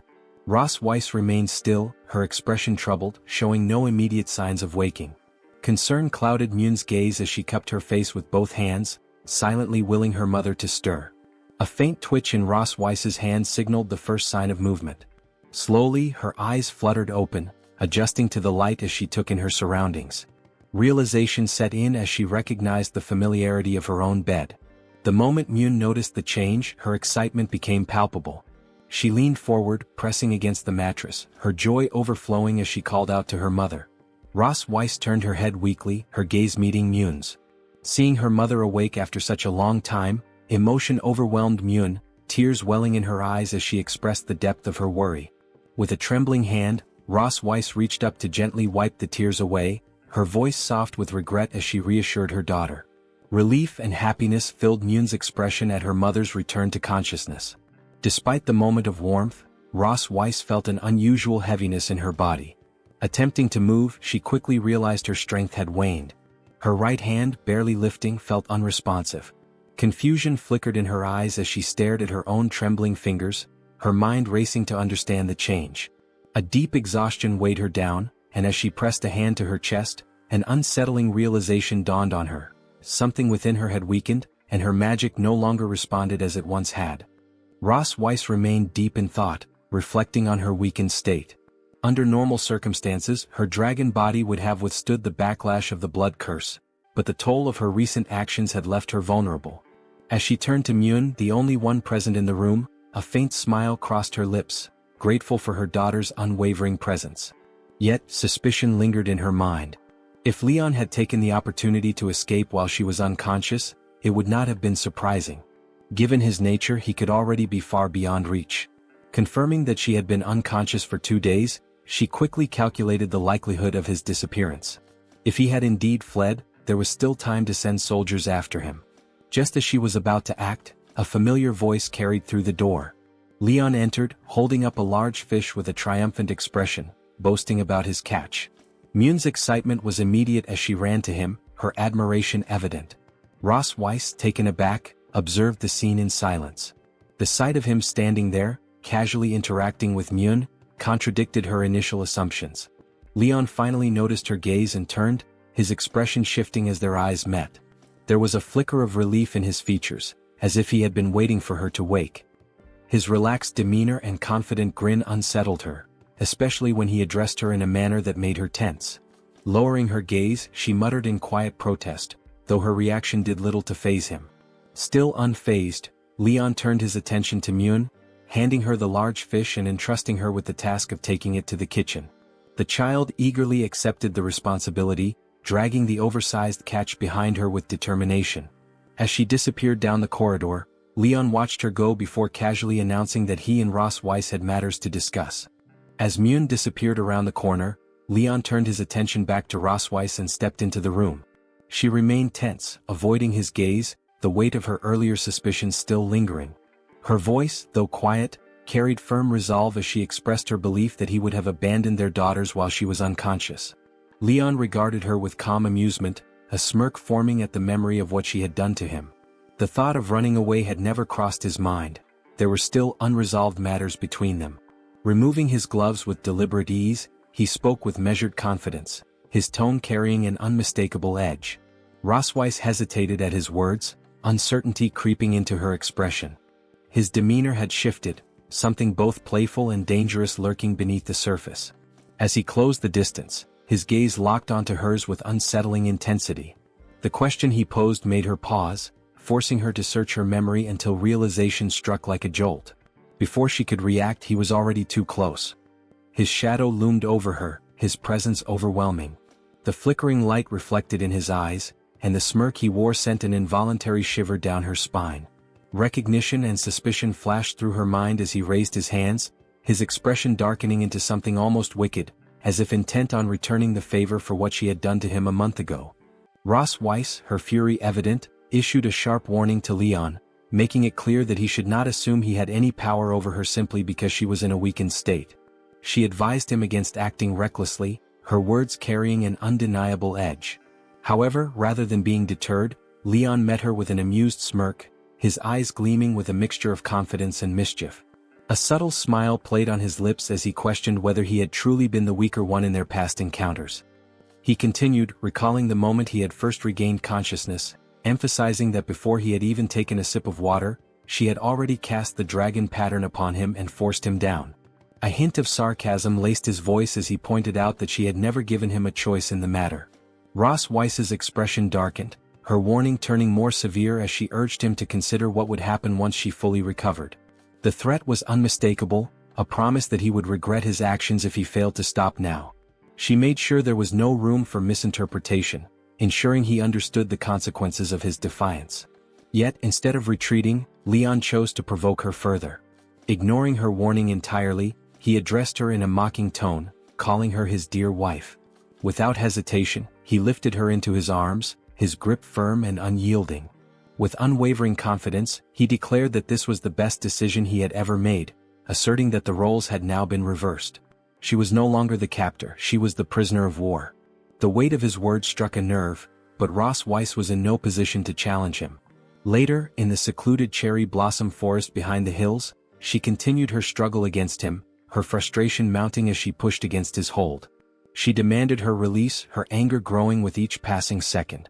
However, Leon remained composed, offering only a calm warning that her struggles could cause her to fall.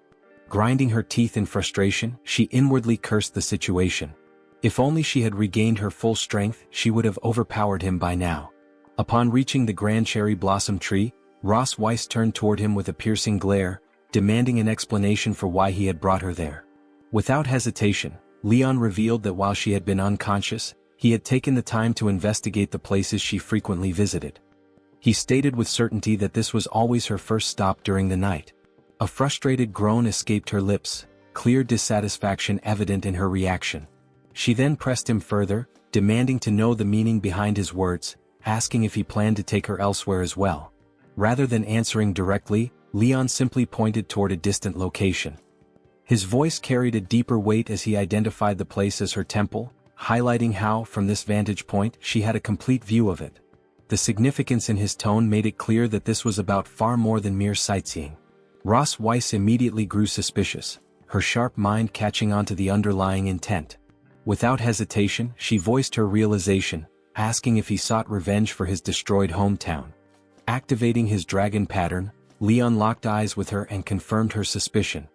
He asserted that vengeance was not a privilege reserved solely for her dragon clan. As he spoke, Ross Weiss suddenly felt an unsettling sensation deep within her body. Her dragon mark resonated unexpectedly, and an alarming weakness began to spread through her form. She struggled to maintain her composure as her energy drained rapidly, the sensation unlike anything she had experienced before. Meanwhile, Leon continued, his voice unwavering as he reminded her of the significance of the palace that stood before them. He urged her to take a good look at it, emphasizing that her pride, her dignity, everything she held dear, originated from that very place. And yet, despite all of that, she now found herself in a position where she was completely powerless, at his mercy. Without warning, he pushed her down, causing her balance to falter. As she fell, his mocking tone cut through the moment, taunting her as he questioned how it felt to be humiliated by a dragon slayer who had once been defeated. Leaning in closer, his movements deliberate, he traced his tongue against her back in a slow, taunting manner. The action sent a shudder through her, her breath hitching in both embarrassment and frustration. Instinctively, she tried to resist, but her body betrayed her, reacting involuntarily to his presence. A sudden thought crossed her mind, a last-minute attempt to shift the situation in her favor. Without hesitation, she coiled her tail around his arm, tightening her grip in an attempt to catch him off guard. Leon's expression flickered briefly with surprise, realization dawning that she still retained enough strength to fight back. Yet, rather than being troubled, amusement lingered in his gaze as he observed her defiance. Ross Weiss, her teeth clenched in anger, issued a final warning. Though he may have been in control now, she assured him that his moment of dominance would not last forever. Ross Weiss made it clear that when the opportunity arose, she would exact an even more brutal revenge on Leon. However, he merely laughed, dismissing her threat without concern. He warned her not to speak of the future, emphasizing that he lived only in the present. With a confident tone, he remarked that the night was far from over and that the carnival of revenge had only just begun. By the time morning arrived, the scene had shifted to the Silver Dragon Queen's bedroom. Leon carefully laid Ross Weiss down before settling beside her, exhaling deeply with a sense of relief. As he lay there, he reflected on the long night and the many places he had taken her, feeling the exhaustion from their countless movements. Watching her sleep so soundly, he noted how content she appeared, but the thought made him pause. His purpose had been revenge, yet seeing her peaceful expression made him question his emotions. Shaking off his hesitation, he reminded himself that she had endured the humiliation of being subdued by the very dragon slayer she loathed the most. With that, he reassured himself that his vengeance had been fulfilled. Knowing he had to leave before the palace maids awakened, he prepared to return to his own room. Their relationship was not one where they could simply remain together until dawn. Just as he was about to rise, Ross Weiss, still unconscious, instinctively reached out and held on to him. The unexpected gesture made him hesitate. He rationalized that when people slept, they naturally sought warmth, a basic instinct of all living beings. There was no reason to dwell on it. Yet, as he lay there, feeling the warmth of her hand in his, he found himself reconsidering. The thought of returning to the cold emptiness of his own bed no longer seemed appealing. A faint smile crossed his lips as he decided to stay a little longer. With the morning sun rising and birds chirping outside, Moan entered the room, eager to wake her mother. She called out, wondering why Ross Weiss was still asleep, then jumped toward her in an attempt to rouse her. Growing impatient, she pointed out that the sun had already risen. Ross Weiss, still drowsy and half asleep, brushed her off, suggesting that Moan go play with her father instead. Without hesitation, Moan turned to Leon, shaking him as well, insisting that the sun was shining on his back. Still lost in slumber, he murmured sleepily about how warm it felt and mumbled about resting a little longer. Observing both of them, Moan frowned in frustration. They were hugging so tightly that she had no idea who to play with. As she thought about it, she realized that this was the first time she had seen her parents being so affectionate. However, something seemed off. Her curious eyes scanned their bodies, and she suddenly noticed strange red spots scattered across them. A realization struck her: bug bites. Determined to help, she rushed to the desk and searched through the drawers, recalling how her mother had once taught her about different types of bites. She confidently reassured herself that if someone had been bitten, there was always an ointment to treat it. Feeling triumphant, she saw no reason to worry. Since her sister was not around, she proudly took it upon herself to care for them. With cheerful enthusiasm, she applied the ointment generously to both Ross Weiss and her father, making sure to cover every red mark. Sometime later, Ross Weiss stirred, calling out to wake Leon. As he finally opened his eyes, a strange sensation spread across his face. The moment he fully regained his senses, he noticed that his entire body was covered in unfamiliar markings. Blinking in confusion, he turned to look at Ross Weiss, and upon seeing the same markings on her face, he immediately burst into laughter. Ross Weiss, puzzled by his reaction, demanded an explanation. Before he could respond, Muon excitedly announced her involvement, proudly admitting that she had taken care of them. She explained that after noticing the numerous red spots on both of them, she had assumed they had been bitten by insects, prompting her to apply the necessary medicine. Ross Weiss and Leon exchanged silent glances, a mix of disbelief and embarrassment settling over them. Leon sighed, concluding that some things were simply better left unknown. However, Muon remained cheerful, beaming with pride over her efforts. Amused, Leon played along, praising her work and assuring her that she had done well. Muon, feeling emboldened by her success, confidently declared that she would assist with the medicine again in the future. At that moment, Ross Weiss and her husband exchanged a knowing glance, silently agreeing that they would ensure the door remained locked next time. Sometime later, as Ross Weiss rested, Leon attempted to feed her. Startled by his sudden action, she instinctively pulled away, questioning his intentions. However, he ignored her protests and pressed the spoon to her lips, insisting that since she had gone without food for days, she needed to regain her strength. He reminded her that dragons could survive without nourishment during their dormant state, but now that she was awake, hunger was inevitable. Though reluctant, Ross Weiss argued that she was perfectly capable of feeding herself. However, as she tasted the food, a hint of hesitation appeared on her face. It was surprisingly good. Leon, observing her reaction, smiled and took a bite for himself, proudly announcing that the dish had been prepared with care. Ross Weiss, confused, pointed out that the meal had been made for her alone and questioned why he was eating it as well. In response, he casually reached for the bowl, claiming that he was merely helping, doubting that she would be able to finish it on her own. His remark ignited immediate irritation in Ross Weiss, who swiftly challenged his assumption. With renewed determination, she declared that she would consume every last bite, leaving none for him. After finishing the entire portion, Leon reflected on recent events. He had been tending to her needs, assisting her with bathing, preparing meals, and even feeding her directly. Though Ross Weiss acknowledged his actions, a sense of inner turmoil lingered. With sharp sarcasm, she questioned whether his efforts were truly acts of kindness or merely another way to torment her. Feigning innocence, Leon responded with playful amusement, denying any malicious intent. Instead, he described his actions as nothing more than the affectionate care of a devoted husband. His words only served to further aggravate her. As he exited the room, his laughter echoed through the hallway, accompanied by a casual remark reminding her to meet him in the morning. Ross Weiss, her patience wearing thin, clenched her fists in frustration, muttering curses under her breath. True to his nature, he lived up to his reputation as an infuriating dragon slayer, always finding new ways to get under her skin. In a burst of irritation, she slammed her fist beside the bed with full force.